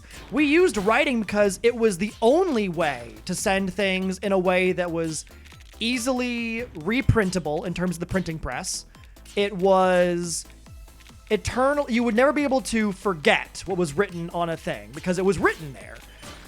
But if we could have used gramophones to record ancient stories instead of writing, we almost certainly would have done so. Because if you could imagine that we had the ability to record something, right, and I'm talking about centuries before recordings, but we're talking about the ability to exchange information. There was no other system that was as functionally easy as writing to distribute the same idea over long distances without anything being left out. If you could give them a video camera to use instead, if you could go back in time and give them a video camera, they'd say, fuck writing. Video's way easier. And they would use that. And then you'd have no writing systems at all. That's what I'm getting at, is that there's no one thinks that there's going to be a test on their language. No one thinks, oh, if we don't write down what we have, we will lose track of it. Again, cuneiform didn't arise to keep written histories. It came to make sure that, like, no one got cheated in trade. So that way you didn't have to remember how many numbers of something you lost or sold. You bought or sold. You would just have it written down. You'd have a ledger. That's what writing came from. And it extended from that into into other things. History was not the reason for writing at all, even remotely. Alphabets developed independently because language developed independently. Language developed for cooperation. Language developed in this way. You've got to be started on a topic I know a lot about. Like, to us looking back, it would definitely look like, oh, we had this writing system. Right, I'm not disagreeing. Writing is definitely an important part of our history, but it wasn't developed for that reason. At no point was someone like, oh, we need to make sure that in the future, no one thinks about the fucking future. No one ever considers more than their lifetimes. Look at us right now, what we do with our existences. Large swaths of the world might go unremembered because we want to let fucking Disney own the copyright to everything.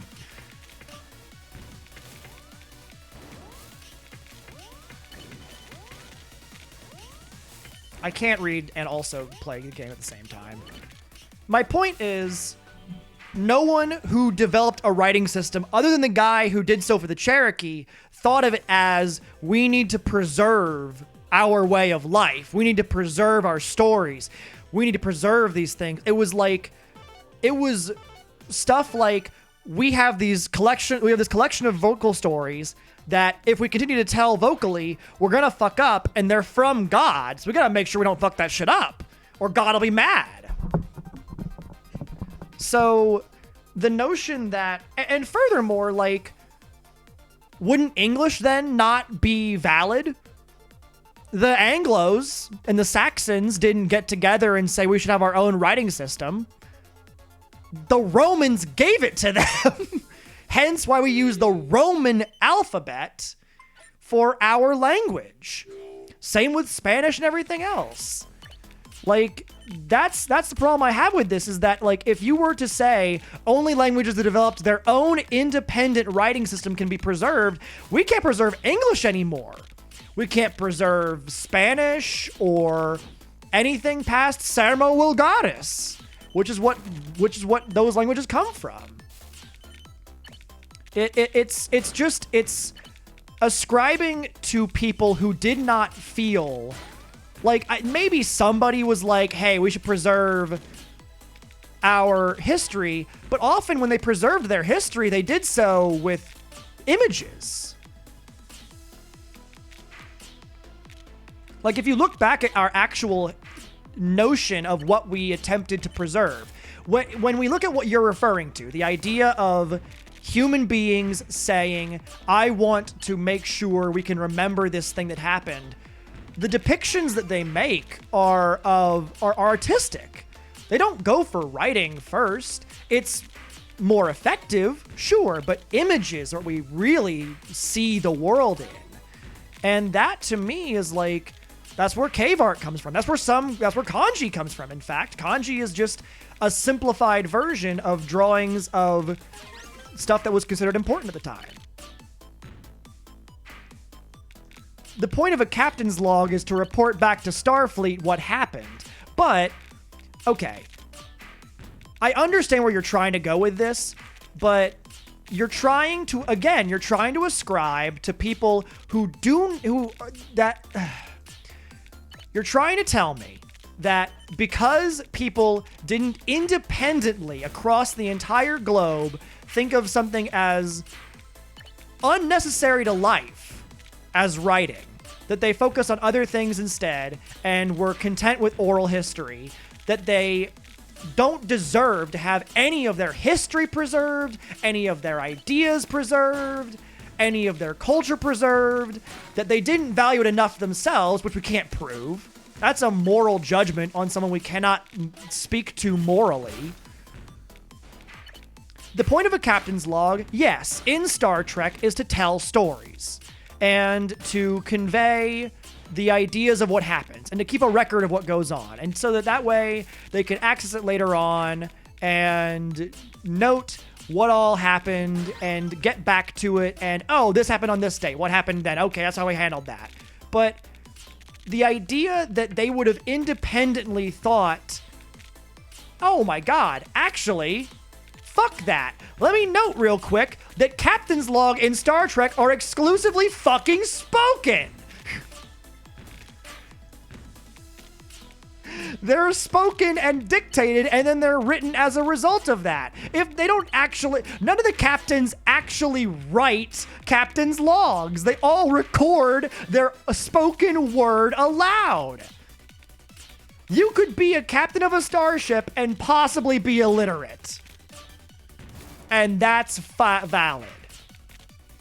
I should also note, I'm not saying that we need to contribute resources that could go to...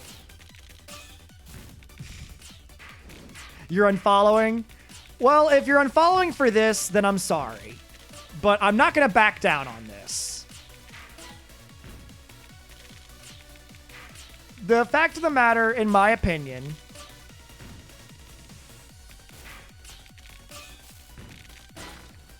Oh, well, what were you trying to get me to do? Or are you saying you just handed me that gotcha moment and I managed to turn it around on you? Is that what you're saying? Okay. I'm not saying, like, people need to, like, we need to send military organizations out into the jungles of Papua New Guinea to get their languages. I just mean, like, people who are willing to have their language preserved should get a linguist with an audio recorder to come out to their tribe and record their shit, and then that way they can preserve their language and go and embark on a attempt to preserve it through academia. I'm not saying the government needs to pay for this, but at the same time, like, it behooves us to keep track of the things that have happened previously, and because I would also point out, languages are like animals. If they go extinct, you literally cannot bring them back. It's the same way with how dinosaurs are. People, mock up dinosaurs and draw dinosaurs. Dinosaurs might look like this. They might look like this. Might look like this. But we don't know because they're extinct, and we can never undo that. We can absolutely at no point ever truly know what dinosaurs looked like.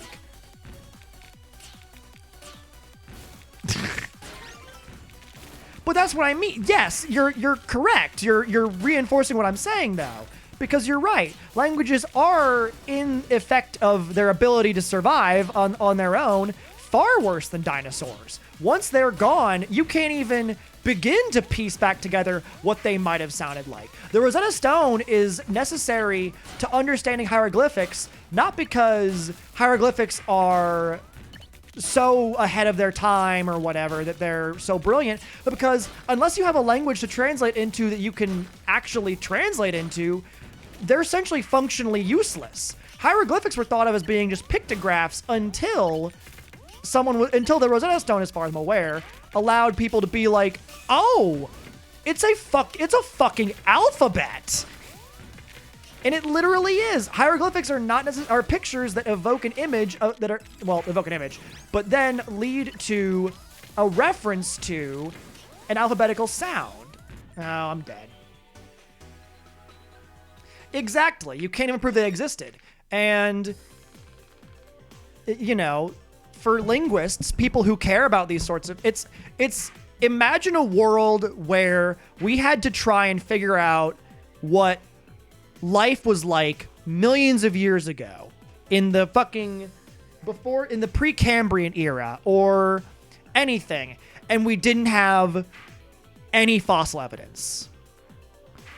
Like, imagine we had no fossil evidence for anything.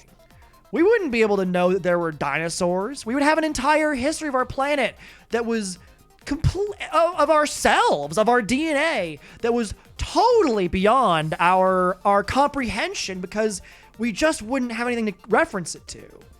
And the fact of the matter is, languages, if we don't do anything about it, we will only have surviving languages that are current written languages. We're losing thousands of languages every couple of years.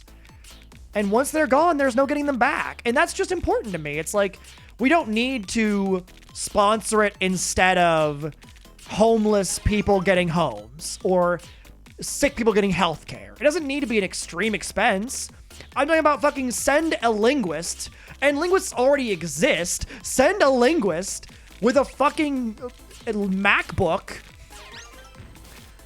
to talk to people who want to talk to them, to record languages that aren't being recorded currently. Like, it doesn't need to be expensive. It needs to cover one dude's travel expenses to go hang out with a Native American tribe in Canada somewhere. That's what I mean. I'm not talking about, like, it's not an expensive endeavor. It's not it's the kind of thing we owe to ourselves. If we are as gung-ho about archaeology as we are, and people love archaeology, people love space, but we're going to have an entire history, hundreds, thousands of histories of human beings lost forever, not because of any reasonable expectation, because of apathy.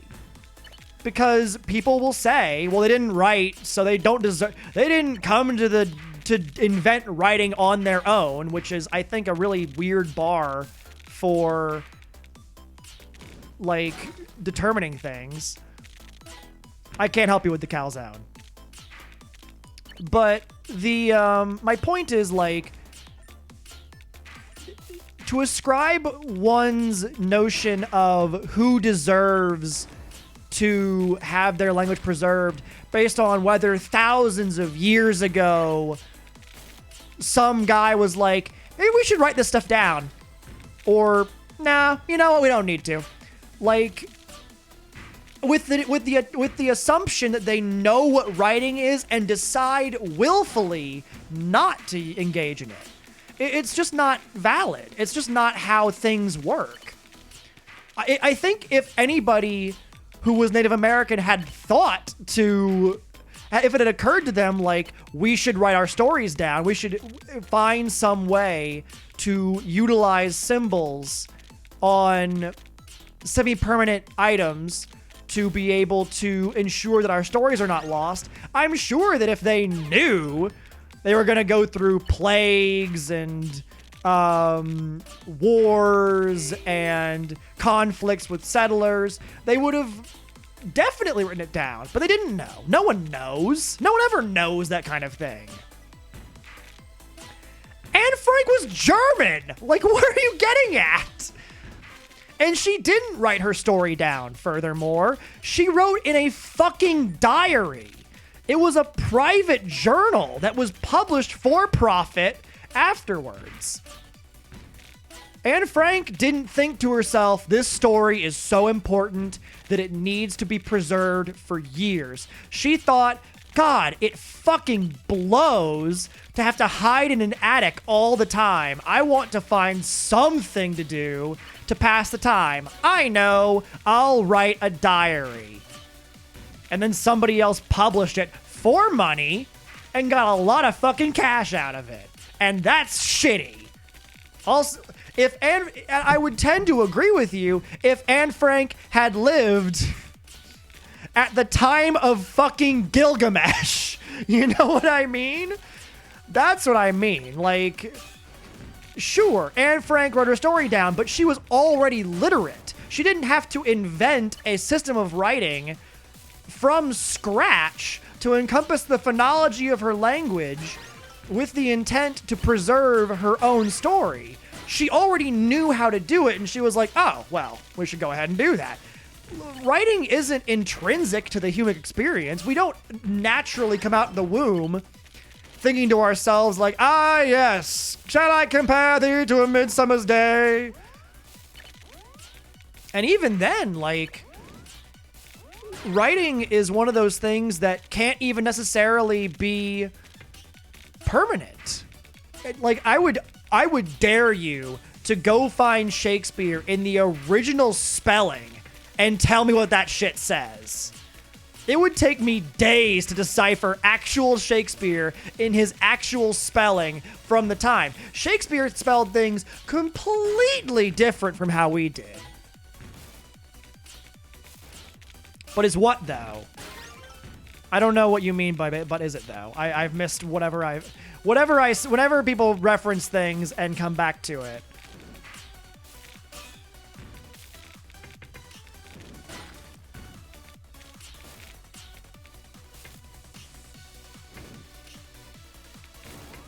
Right, but okay, yes.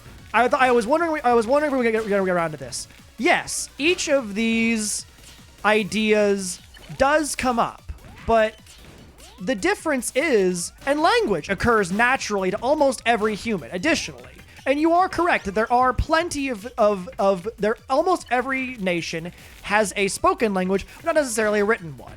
But the fact of the matter is, writing is not the same at all in terms of necessity as spears, bows and arrows, sandals, all of those things are, like, if I had to go the next 10 years without food or shelter or footwear, my thought process wouldn't be, oh God, I need to write this down in order to make sure it's preserved. It would be, I want some food and some goddamn shoes. So that's my point, is that having a written language, especially if you have a rich oral history, that you share and that you care about deeply. And if you exist in groups smaller than, you know, a certain, like smaller than 50, where sharing oral histories is easier, then by all means would it make more sense to have a spoken language. It would be pointless, you know? If you asked somebody, wouldn't you want to have a written language, and they were, you know, potentially Native American Indian, their answer might be, you know, if you go back to, I don't think writing, I think we objectively can say writing is not a human eventuality, because there are so many individuals who have languages that weren't written. Even like some languages that, like Hebrew, the current Hebrew script was made up. Hebrew was a spoken language until somebody modernized it and gave it a new writing system to preserve their stories and things. And once writing is introduced, it's so obvious, but it's Columbus's egg, I would say. There's this notion in, it's a reference to Frankenstein, but it's a reference to Columbus. There's an idea that at some point, it's almost certainly apocryphal. Columbus's egg is the idea that after Columbus had sailed to America, someone asked him, well, if you're so goddamn, like, somebody would have figured out how to do what you did eventually. Well, how does that make you so goddamn smart? And he said, okay, make an egg stand such that its top points to the sky, or some such phrasing, I would assume. And a bunch of people grabbed a bunch of eggs and they tried to do it, and they were like, we can't do it. He cracked the egg in half and then put the broken half down, and the end pointed up to the sky perfectly. And he said, once what I did was done, it was obvious. But prior to that, it seemed impossible. And that would be the point I would make, is like, sure, to you and to me, in our world where we are taught from 5 years old by a school system that's paid for by the government, that writing is a part of our lives, of course we think writing is necessary, but that's not how things really work. That's not actually how human history works. That's our view of how human history works, that's incredibly biased by our perceptions of what is important, what is valid, what is necessary for survival. So that would be my point to that, is yes, sure, we all invented sandals because we all had feet that needed to be protected from the harsh rocks underneath them. We all have the same very sensitive feet. We all needed bows and arrows to hunt. We all needed bows and arrows to hunt. We all needed spears to hunt, to fish, and nets to fish, and boats to cross land. And we invented these things and perfected them to different degrees. But you have prettier feet than I do? Yeah, probably. I wouldn't doubt it. But that's my point, is like, sure, to you and I, in our modern world where I can just go to the supermarket if I want food. If I want meat or a fish, I can just go buy it. I don't need to know how to make a spear. I never needed to think of that. But if I wanted to fish, I would also get a fishing rod, which is far more obvious to me, you know. I wouldn't say that like the English didn't care about fishing because they didn't invent fishing rods. You know what I mean? Like, it's obvious to me that fishing rods are superior to fishing nets, or fishing nets are superior for quantity, and fishing rods are superior to spears. But to then look backwards and say, oh, well, you know, Native Americans never made fishing poles, so obviously they were idiots. It's not, you know, I don't think it's valid. I don't think it's valid to say that if they didn't invent some arbitrary thing, which you could say anything. You could say, like, how many societies didn't invent calendars? We think it's so necessary to have a calendar. Calendars are everywhere. It's all over our phones. It's all over the internet. But there are probably plenty of places that got really far in history with only really having an understanding of, like, years and, like, days and seasons. It doesn't mean that I just saw the suck on my toes comment, and I'm not loving it.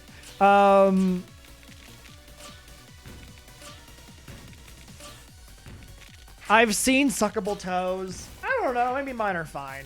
Maybe mine are all right. But I've seen toes that have been described as suckable, and I'll be honest with you. I don't think mine match up. But my point here is that, like, to judge a society what is effectively retroactively because they didn't invent something that you or I every day. Oh God, Jesus Christ. It seems to me, it feels to me like it's unfair, and it's holding a group to an unfair standard that they can never arrive at. I don't know how many incorporated feet into their sexual customs, though I heard recently, and I honestly don't know how true this is.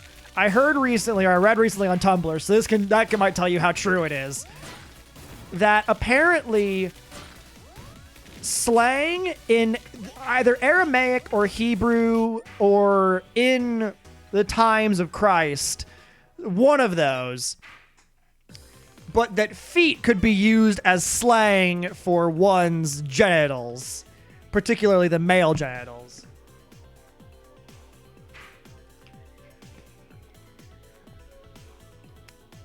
I would be interested to know how many societies, because then there's also the phrase, you know what they say about guys with big feet, which I don't think is like a known connection to a biblical etymology. But there might be some correlation between references to feet and dicks. You know what I mean?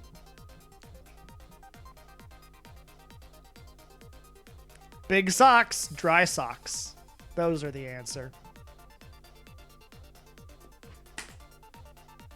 How many societies made socks? How many societies discovered knitting?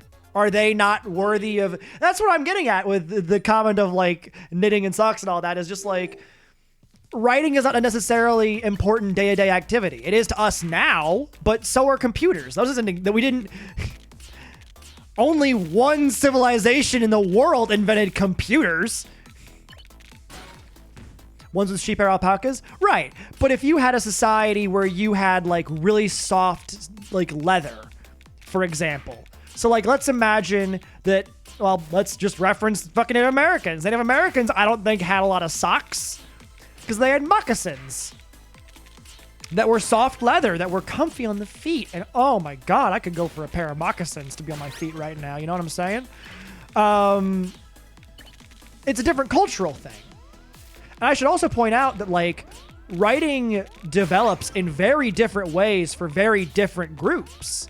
Thai, for example, the reason why Thai looks the way it does is because Thai was written originally on leaves, which they had plentifully. They had a lot of palm leaves. You are correct. Lots of societies that had alpacas or llamas or similarly soft animals, sheep as well. You said sheep. They developed knitting, but I don't think, like, people in Russia developed knitting. Maybe they did. I don't know. But it's just different societies have different priorities. Silk was Chinese for a really, really, really long time because they were the ones who figured that out. They were the ones who figured out how to make silk out of silkworms. They made a silk road and all sorts of shit. It wasn't a road made of silk. I made that sound weird, but you know what I mean. So, different societies have different priorities, and I don't think that having a written system for language is a necessary qualification to be a society that's worthwhile. You know, blind people don't have a quote-unquote written language, nor would they ever have developed one independently. If you had a society of entirely blind people, then, you know, they would have a hard time doing a lot of things, but they wouldn't develop a written language, almost certainly, because why would they need one? What good would it do them to develop a written language? None of them can fucking see. So it just showcases our priorities to say, oh, well, they didn't invent this, so they must not have cared much about, whatever. They didn't invent air conditioning, so they obviously didn't care about staying warm in the cold winter nights. We could spend all day extrapolating into what they did or did not care about as a result of what they did or did not invent, And that could surely show us, we could say that with some certainty, but I don't think we can get as big as, something like, they valued their own continued history enough to invent writing. I think that's way too big of an assumption to make based solely on they have no existing writing system. You know what I mean? So that to me is the point.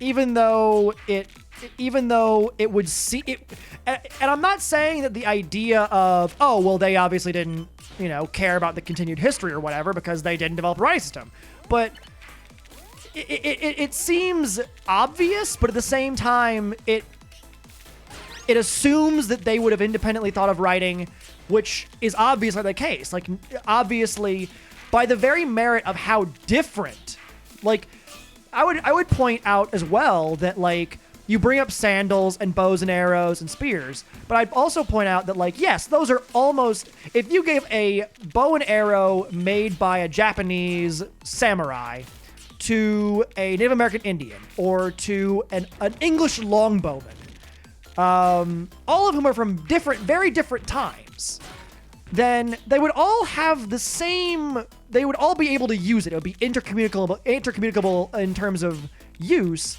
because it's we would get it. There wouldn't be a system of bow and arrow usage. Like, compound bows are kind of an example, but they still functionally work the same in use as other bows. It's just harder to make them. Whereas even language, just the sounds we make with our mouths, are so different. The way that the Japanese language handles grammar is very different from English. The way that the Thai writing system handles things is very different from English. The way that the Hindi writing system, for example, it's fascinating. Like, there's that through line literally along the top. Well, yes, you can definitely get into all languages have vowels and consonants, sure, but they're not used the same. They're not used necessarily even remotely the same. Some languages have tones and some don't. All languages have stress systems for the most part, but oh yeah, I know. Semivowels are referred to as semivowels because they are nearly. I suppose I might have come into this discussion armed. You do know that I'm really into linguistics, right? Like, I like conlanging and researching languages and looking into them. And I love phonology in particular, which is the study of the sounds and stuff. So, like, I just mean, like, in that regard, when I reference these things, like, I know that vowels are.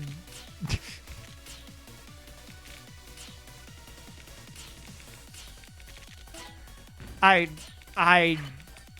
find that to be a questionable comparison, but I don't want to tell you no. Mostly because I don't want to talk about ebony as a porn category anymore.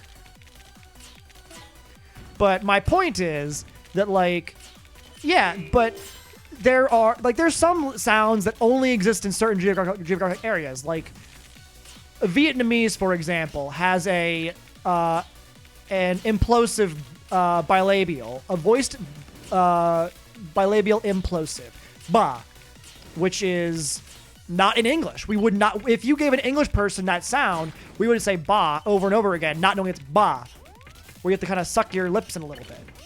And that's important. Like, that, it changes the meaning of things. No, God damn it. Why can't I ever talk to anybody about fucking language without somebody making a joke about, oh man, bilabial fricative? What a fucking guy, you hear that? Man, I know, I've heard this joke 100 times. Please, leave me in peace. I have not known peace ever in my life. But my point is, like, there's a significant amount of sound registers and lots of ideas for lots of things. There are more vowels in French than there are in English. We don't use vowels the same way. There's, I think, 14 in French and 12 in English, which I know what people are normally, and to point out further, written language does not guarantee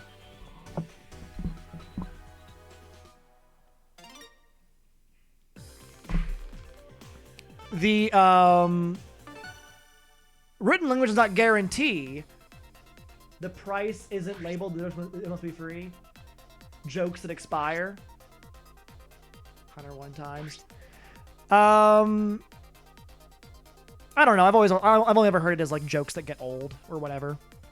But anyway, I would point out that like all languages have vowels. All languages have consonants. Those are the only two things all languages have in common. It's like saying that everybody invented clothes. Oh God, the weather up there. Fucking hell. I never get that because everybody around here is taller than me, which is very creepy. The more I think on that, the more I find it weird.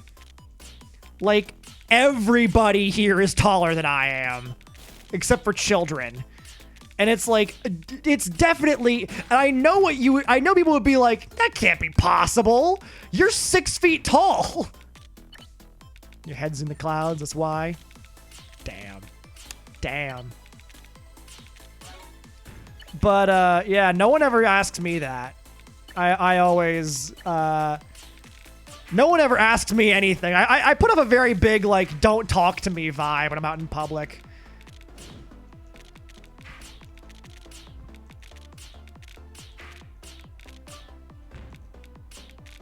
But, yes, the point that I'm making is that, like,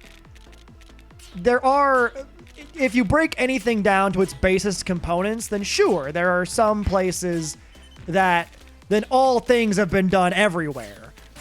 Except for, like, economics, because I don't think trade economies necessarily happen everywhere.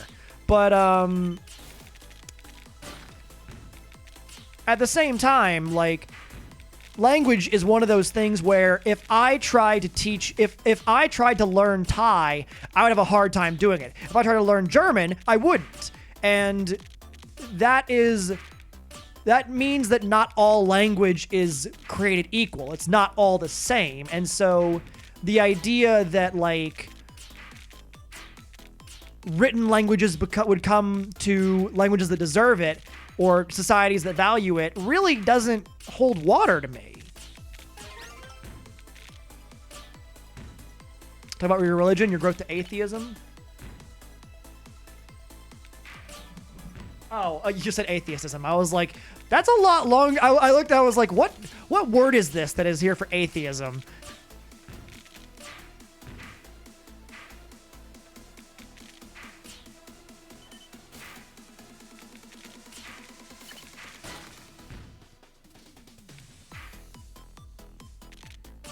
I don't know. I don't know what you mean by be not caring. Oh, my not caring. I see.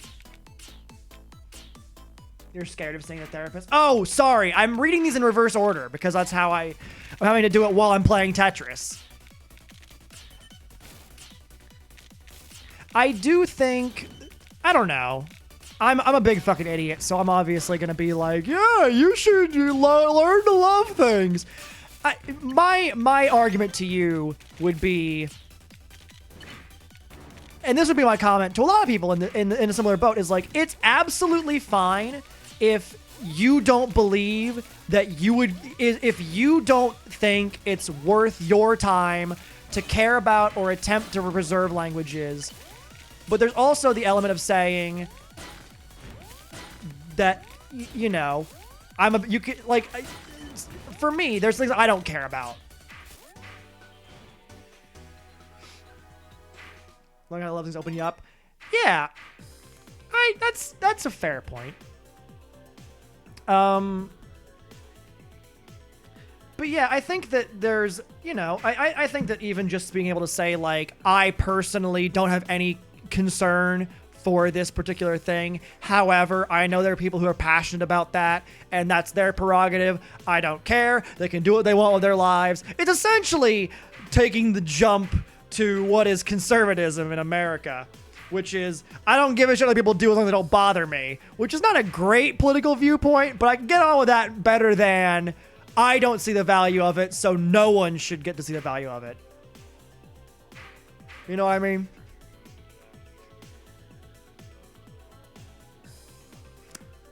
Cows not swelling fat and cholesterol and other fatty tissues in the heart, and now their blood vessels waiting for it to go. Jesus. But,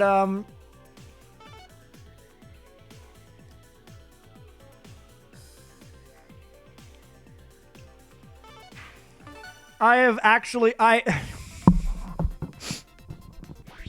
have made the decision recently on this stream to be smoking agnostic. Not agnostic, that's not a wrong term. It's sort of the wrong term. It would imply that I'm, you know.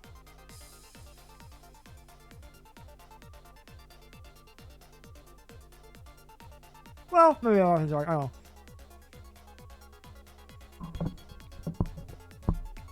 The last time I spoke here against suicide, everybody in chat was a smoker, and they all got on my case about it, and they were like, no, you don't get it. You're a big asshole, Dreward. They didn't say that, but it was definitely a very different tone. And I was like, yep, never talk about smoking again. I mean, if you mean it makes you lose weight in the sense that your lung weighs like 8 or 9 pounds, and if you have one fewer of those, you'll weigh 8 or 9 pounds less? Yes. My dad works with a guy who actually had lung cancer and had to have a lung removed. And God, that just sucks. That's just a sucky thing to have happen.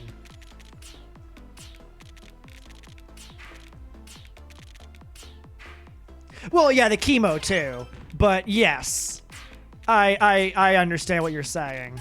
It's not a great opinion. I don't want to encourage it, but you know, I can't really stop you on account of the Dreward no talking about smoking policy.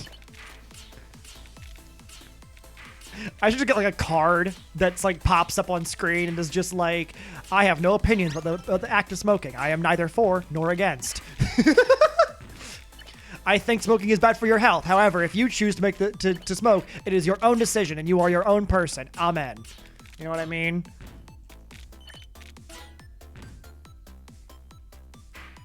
Is that worth bringing up? Yeah, in terms of like, I think it's important to the overall story. You know what I mean? If your intent is to make sure that this person understands where you're coming from, I do think that expressing things like it's a small comfort every time you smoke, I assume, that will shorten your lifespan and you won't have to deal with this shit any longer than you absolutely have to. I think that is that's a characteristic that I would like think is relevant to tell to a professional. You know what I mean? I don't know about locking in a pillow room area. I do hope, and you should ask this. I think that's a valid question to ask this person. I think you should ask the person you get to speak to, whoever they are, like, can I tell you anything, or are there things where you'll lock me up for saying them? And like, I'm willing to believe that they'll answer you genuinely and say like, yes, there are things where I legally am required to lock you up, or no, I wouldn't do that unless you expressed like a desire to commit an immediate crime that would put you or someone else at risk, which I don't think you're expressing to me right now, and I certainly hope you don't have those impulses. I think you said earlier that you don't, so I will take you at your word on that, because I don't believe you to be a dishonest person. If that's any consolation, I don't believe you to be dishonest. I believe that when you say something, you mean it, unless you, like, say lol or kappa or whatever. I don't think of you as being a pathological liar or anything, if that brings you any comfort.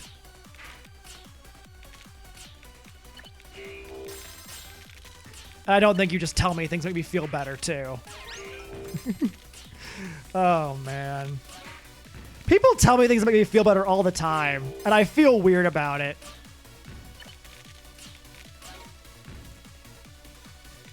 When I say get to pass the top 10 mark, fucker, I mean it.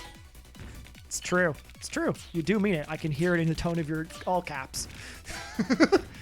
But yeah, I do think that, and like, by no means should you feel like you're gonna have to give up. Like, I've been to a lot of therapy in my day, and I am still very much strongly of the opinion that the jury's out on whether or not there's gods up there. Up anywhere, around here, in a place, in myself. I'm not big on the whole idea of a Holy Spirit or whatever. I don't know. I think my faith in humanity is faltering, and that's why my faith in any kind of higher power falters with it. I see any higher power as being, like, as having some need for us. And so if I see us destroying ourselves and falling into disarray, I just think to myself, like, this is evidence that there's nothing. And that makes me even sadder. You know what I mean? But yeah, like, I've never been super religious in the first place. I've never been, like, oh... Are you doing the lyrics? Are you doing the lyrics of What If God Was One of Us? Is that what you're doing right now?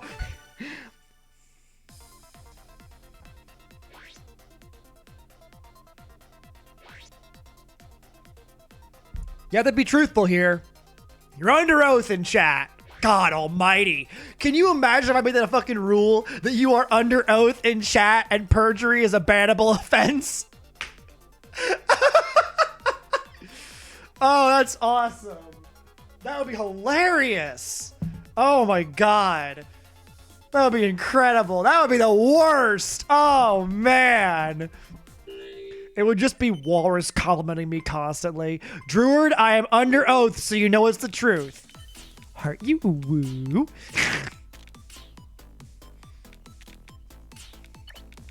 That would honestly be great to add to the... That's a good, like... I feel like that's a good rule for a different... I don't know. I don't want to have to enforce it is my problem. And like there'd be people who would be like, fuck your rules, cop, and they would just tell lies constantly. The grass is blue today, Druid. I'm under oath. I'm committing perjury, cop. You know what I mean?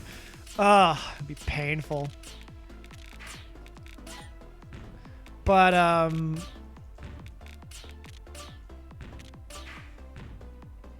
get past the top 10, you fuck. I would love to. I'd like to get over 1,000 points by the end of this. The equivalent of 10 Tetris Maximuses just by being a dang ol' attrition boy. Ooh, look at me. I got the ting. Oh, by the way, I don't know if you were here for the last one of the previous streams where I was like, oh, they took the KO sound out. I liked the KO sound. I literally listened back to the exact same fucking stream. I listened to the recording on Twitch and I was like, I can hear it. I'm just fucking stupid. I just didn't hear the guy. I didn't hear the fucking thing. I must not have been listening, and I made an ass of myself as a result.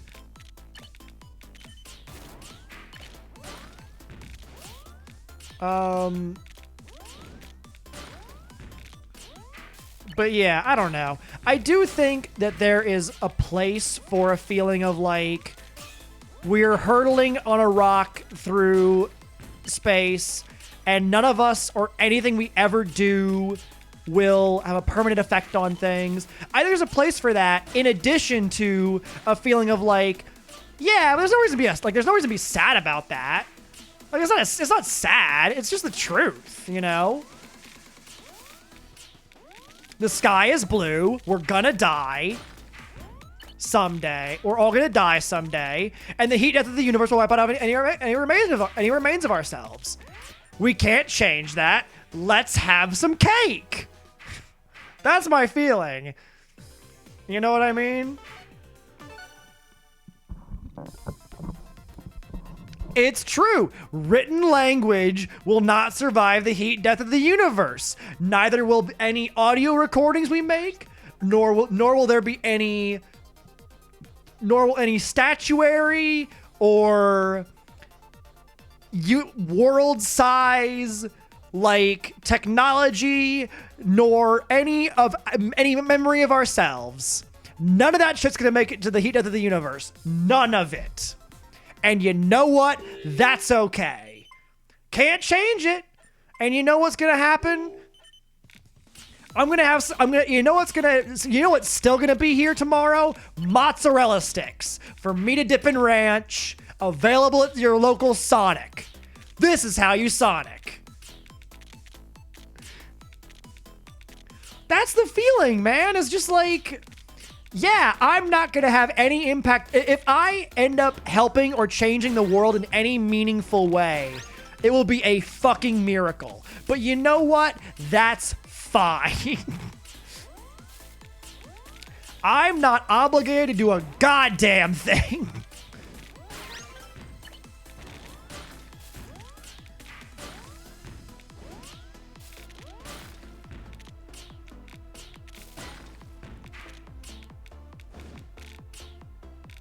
So that's my feeling, is like there's still gonna be cake tomorrow.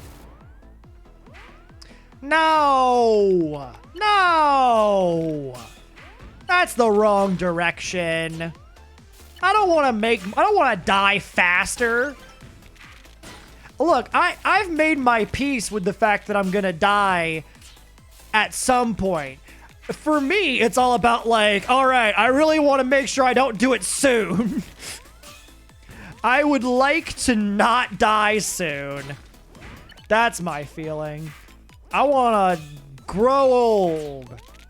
I want to get old and get married, have a kitty, have a puppy, pet the kitty, pet the kitty, pet the puppy. How to blow up stars and create black holes. Oh, man. I don't want to do that. Oh my god. What if we found a way to like reverse black holes? Pet the chicken. I like that Pet the kitty has one voice and Pet the chicken is different. Pet the chicken. Yes, pet the chicken. Give chickens lots of pits. The word "the" has no direct translation into Russian. Tickle the gobble de gobble. Pet the crown. Run finger over crown. Good chicken. Oh, man. God, I would love to have a chicken farm.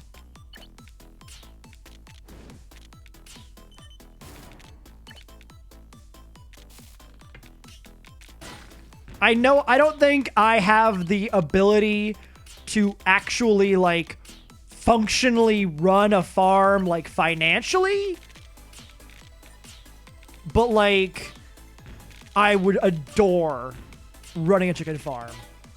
I think that'd be a joyous occasion. Because I get to see chickens all the time. I would get to be like, good chickens. Lots of eggs for the reward. Thank you, chickens, for lots of eggs. I think my dad told me that the city we live in, like...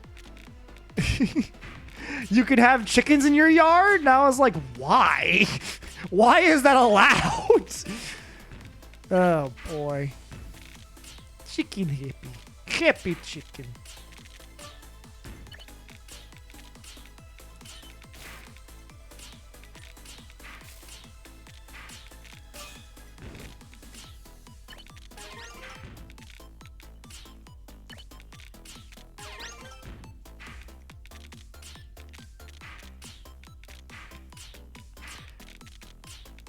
I wouldn't want to have chickens because there's too many bobcats around here. You know what I mean?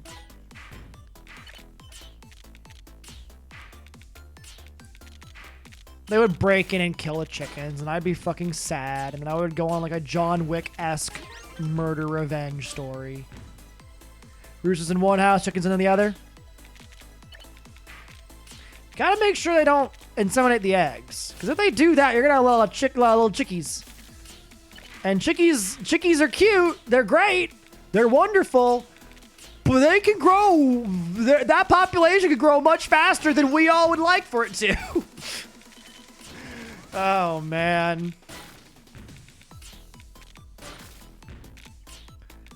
There's always chickens on Survivor. Because ever since that, there was a vegan guy who went on Survivor a few seasons ago. And he was like, no. We're not gonna. He was like either a male model or a gardener or both, and I don't remember. And he was like, "No, I don't want you to kill the chickens because I'm a vegan." So he was like, "I'm a vegan. You guys can't eat chicken." Which, you know, they found endearing enough to not vote him off or kill the chicken. So, you know. And they had eggs, so that's fine. But ever since then, I feel like they've always given chicken out as a prize at one point to one of the camps whenever they win a challenge. And man, oh, the chicken drama. There was someone who released their chickens, and she was found out and voted off, as far as I understand it. It was a whole thing. Spoilers for this most recent season of Survivor that's still not over yet. Sorry if you don't watch it week to week and yet somehow watch this stream consistently. It was a good show. If combined, too many chickens. Not enough hands to pet them all. You're goddamn right. Even a Machamp, petting champion Machamp. I hope you know the meme I'm referring to with that. Even Machamp, petting champion Machamp, petting God, would not have enough hands for all those dang chickens. Just too many dang chickens.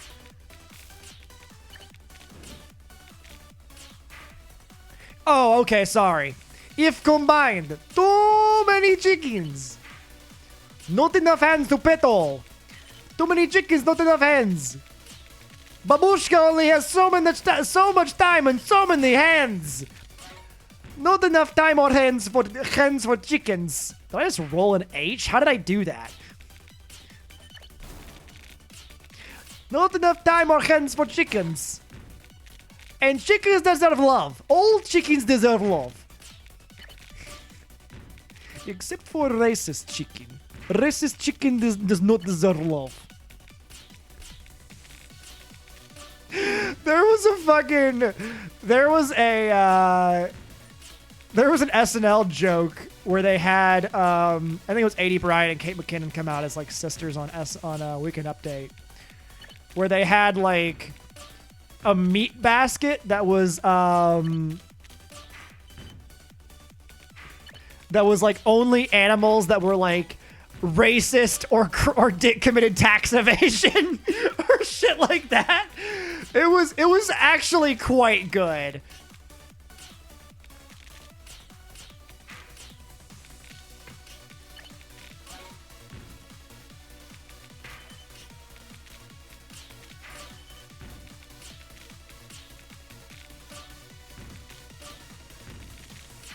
Oh, sorry, did I not read the chicken hippie? Chickens in one house, hens in one house, rooster in another.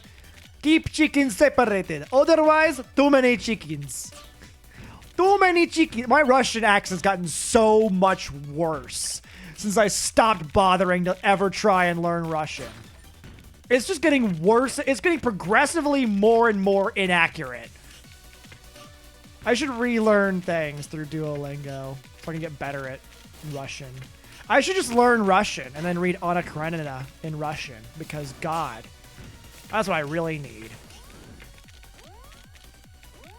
Is to spend my time reading Tolstoy in the original Russian. Truly, what I need to do with my time is find more ways to fucking waste it. Racist chicken gets chop of the head, then runs in your headless as example for other clans' chickens.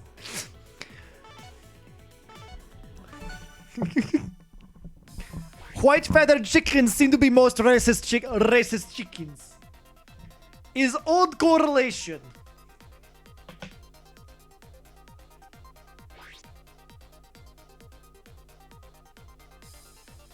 Once talked to chicken about, and chicken said must secure homeland for in future for white chicks, and I was like, oh no, must get rid of racist chicken.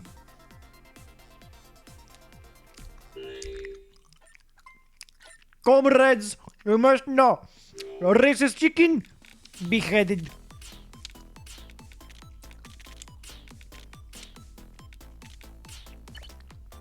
Sorry, I'm chewing a gummy vitamin. Like a fucking grown-up.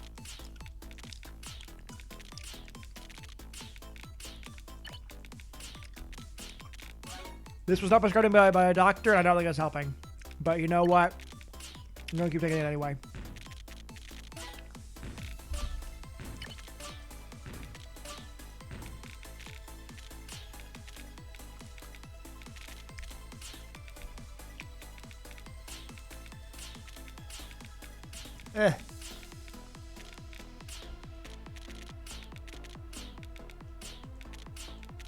There we go. My stream is still glitching on my end, which I find really funny. There's still like right now I can see in the chat on stream, like a stream preview. That's not the chat, but like the chat that's on the video on stream. I'm just now seeing maybe today is the day maybe today it's the calzone's gonna take me under. But yeah, I don't know. I used to get really like existential and sad about like and like scared about like, you know, one day I'm just gonna not exist anymore. But then I got to the point where I was like, you know, it's actually a Griffin McElroy bit where like I sort of came to the revelation of like, because he joked about like, oh my God, we're all, one day it's just gonna end. It could just be nothing. And then like he was joking because he was making fun of his brothers for getting freaked out by that sort of thing. And I was thinking like, yeah, you know what? Worrying about it is not gonna make it go away. Worrying about it is not gonna make me be like, man.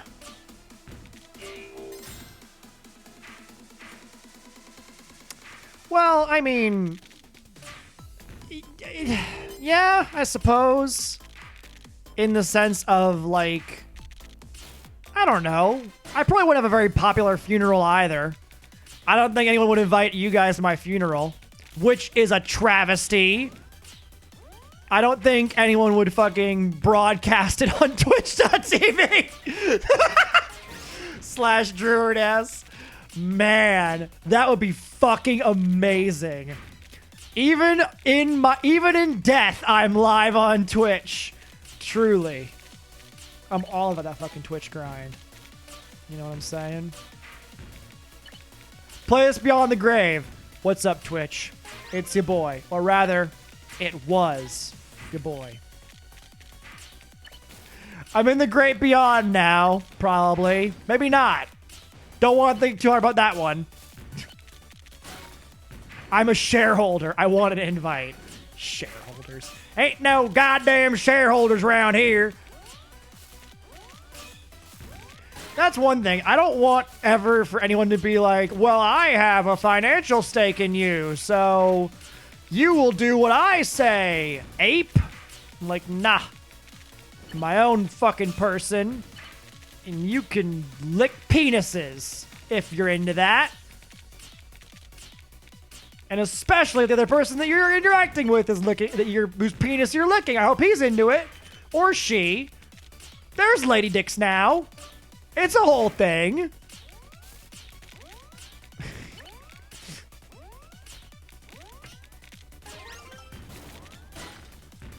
You could lick 2 dicks at once with a Klingon. God, it's my least favorite thing. They didn't even do anything with it.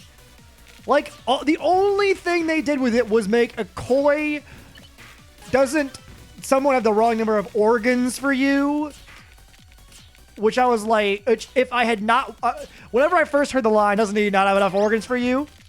I was like, organs? What are you talking about? Like kidneys? And then I remembered that I knew that that Klingons had 2 dicks as a result of Discovery's stupid fucking continuity bullshit. And I was like, oh no. Are you saying they also have 2 vaginas? Because that seems to be the implication of that line, is that Klingons not only have double dick for some reason. Like, why would evolution give them that? Not like I'm pretty sure it's 2 discrete penises, not 2 heads of one penis like an echidna has 4. You know what I mean? Are there any naturally occurring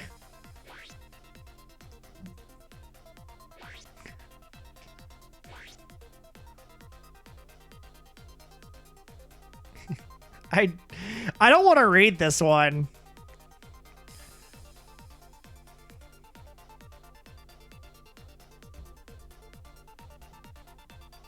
You know what? I don't have to. I gotta, hold on, let me make a phone call real quick. Beep, boop, beep, boop, boop, boop, boop, boop, boop. Howdy, you're on speaker with the asexual farmer. The only pictures of chicks I look at are chickens. Hi, asexual farmer. I wanted to make sure I understood your policies regarding chicken groping. All right, go ahead. You're like severely against chicken groping in any form, like touching their chicken cocks, touching their chicken cloacae, right? Oh yeah, you do that and I'll fly to your house, coach, of course, and beat the shit out of you. I'll beat you to fucking death. I will drag your corpse around Troy, such that your family can neither identify your corpse nor bury you with honor. All right, asexual farmer, thank you for the clarification. All right, well, have a good one. And hey, take care of your chickens, or I'll fucking take care of you with a knife. All right, goodbye. Goodbye. Boop. Yeah, so, oh, there's an S. Look at that. I made an S. S for, well, it's gone now. It's a C now.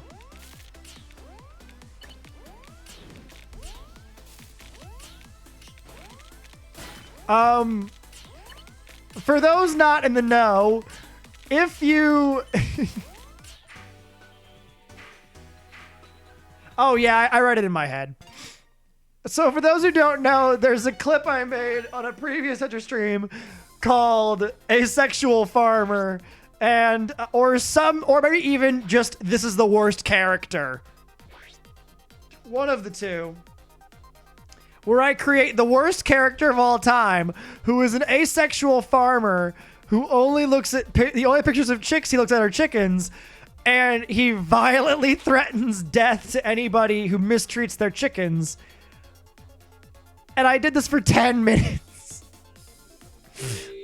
Oh my god. It's honestly, it's the most like questionable joke. It is. I made a questionable joke earlier today, but I think Asexual Farmer is kind of like the pinnacle of my questionable jokes. Like, just like, wow, you did not need to make that joke the way that you did. And, damn, it is not a good one.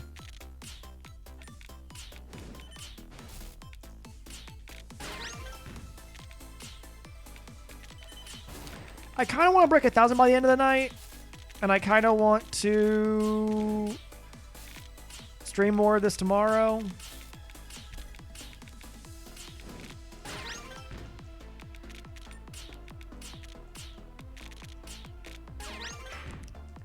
You sound like you're just going to do default Tetris. I will look it up in a. I will look at it in a mom. Walrus always sends me a particular emote. It's like a global emote of a person that I don't know, and I don't I ask him every time. I'm like, "Who is that?" He's like, "That's the voice you're just doing." It's like That doesn't answer the question I wanted asked. That I asked. I don't understand. Bill Paxton? Oh. I had nice from Texas. Good for him.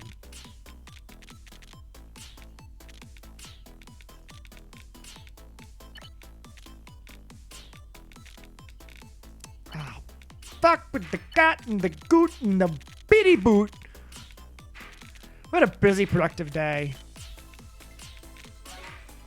Wrote an entirety of Salt Power, which Twitch decided was so fucking incredibly good. They had to take some time away from the stream before I made any more brilliant decisions in my life.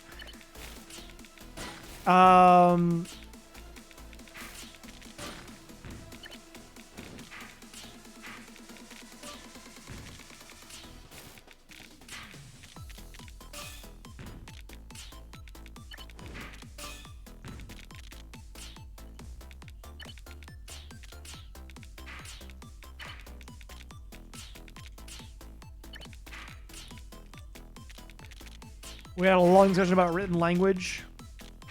Talked about nihilism for a little bit. Particularly cheerful nihilism. Which, you know, my feeling on, like, the idea of, like, yeah, we're, like, the reason why I'm all about, like, I kind of glossed over it, but, it really is, like, I'm not gonna get anything extra done by being sad that I'm gonna die someday, you know? I'm gonna be sad and afraid and upset enough when it happens. I don't need to spend extra time in advance of that pre-gaming my own grief, you know what I'm saying?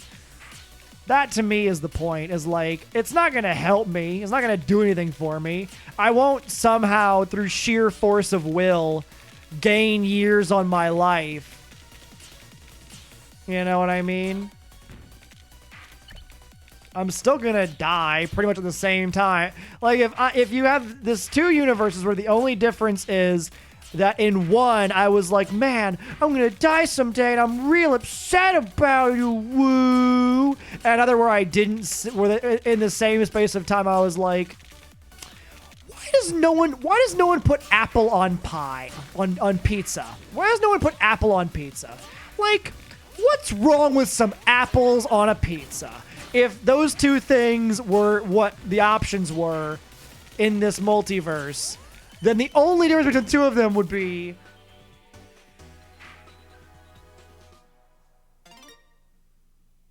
I'm on mobile with you.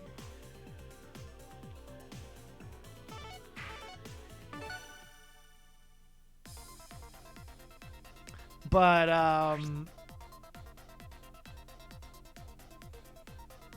yeah, it's just, that's my feeling about all this, that sort of thing.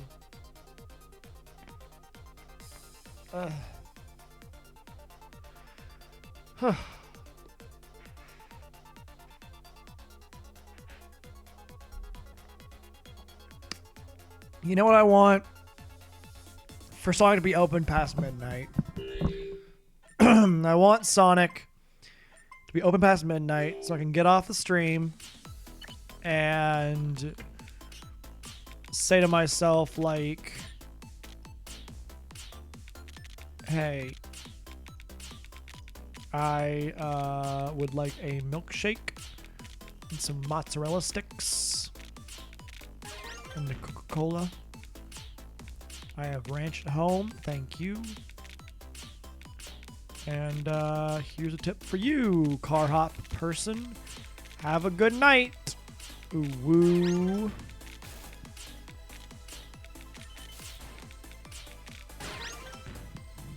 You know, they could be like, wow, some fucking weirdo wearing nothing but maroon is just gave me a $4 tip. That was really nice.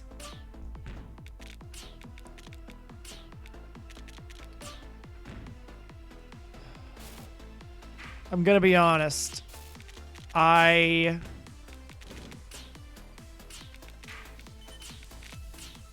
have to stop after this game. I can't do it anymore.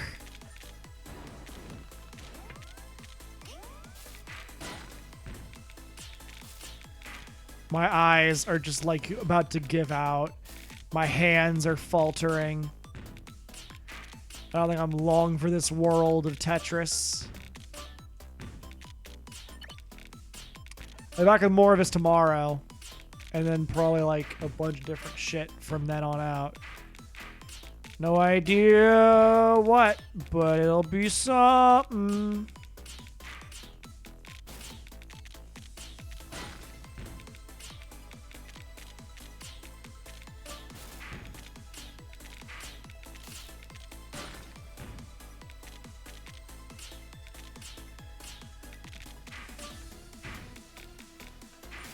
I already song request.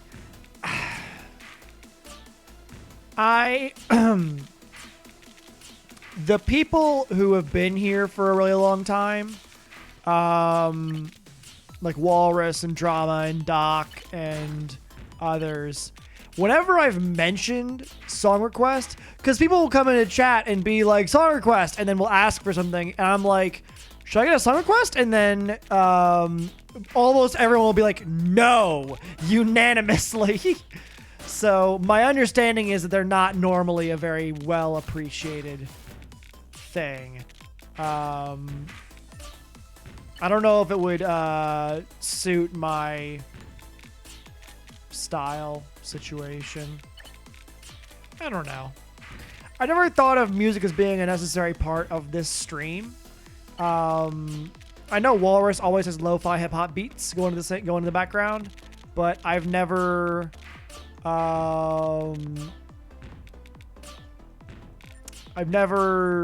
felt it to be a thing where I was like, I should get a music player on my chat, on my stream of any kind. You know, I think I did.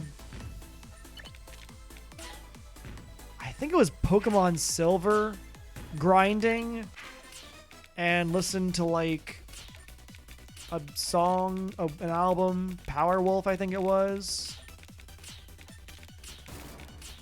No. Testament. And also maybe Power Wolf as well.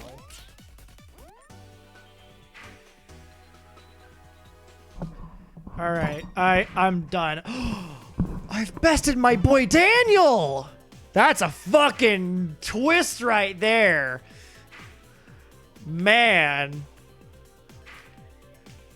What an incredible turn of events.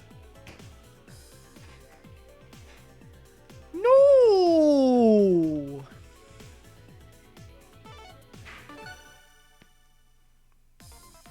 All right. That's it. I can't do any more. It's 3 hours today.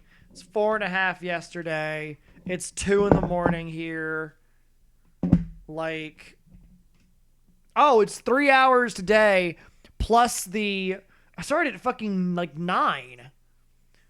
Oh, there was a chunk of like 20 minutes where I was not online because of the fucking stream going down. So I've actually done a lot of streaming today, which is, you know, yeah.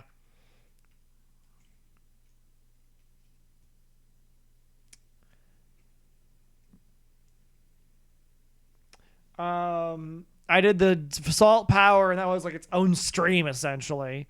And then I've done this. Very sweepy woo. Very sleepy, dude. Ooh, I see Tetris in the back of my fucking eyes. Woo.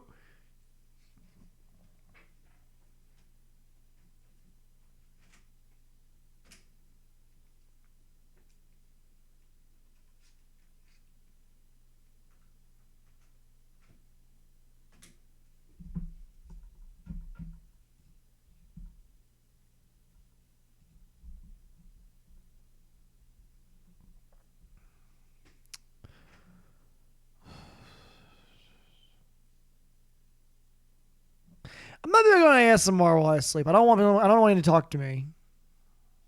Ah, ah, no. I'll look up a yeah, FTW will be fun. Um, I've been working on being more forceful. Shit. I've been working on being more forceful by watching English news and watching how Speaker John Burkow handles himself, and I think that'll be helpful for telling people to be like, I don't need any help from some rando in chat about how to run my vessel. Perfectly capable of running my vessel myself. But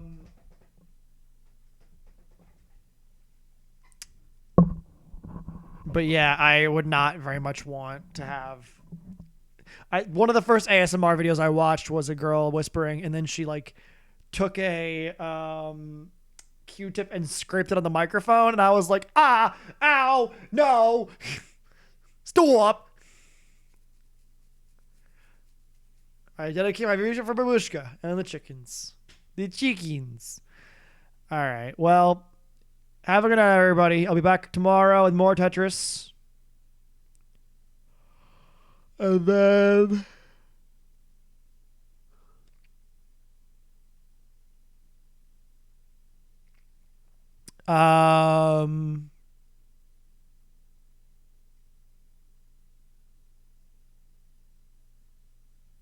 yeah. I'm gonna be off on Monday. I'm gonna take Monday off so that I can not have a day of Tetris. Have a good night. Thank you all for being here. Hope y'all see you tomorrow. Dry socks, fill bellies, and comfy shoes. Good night. Have a good night. Have a good night.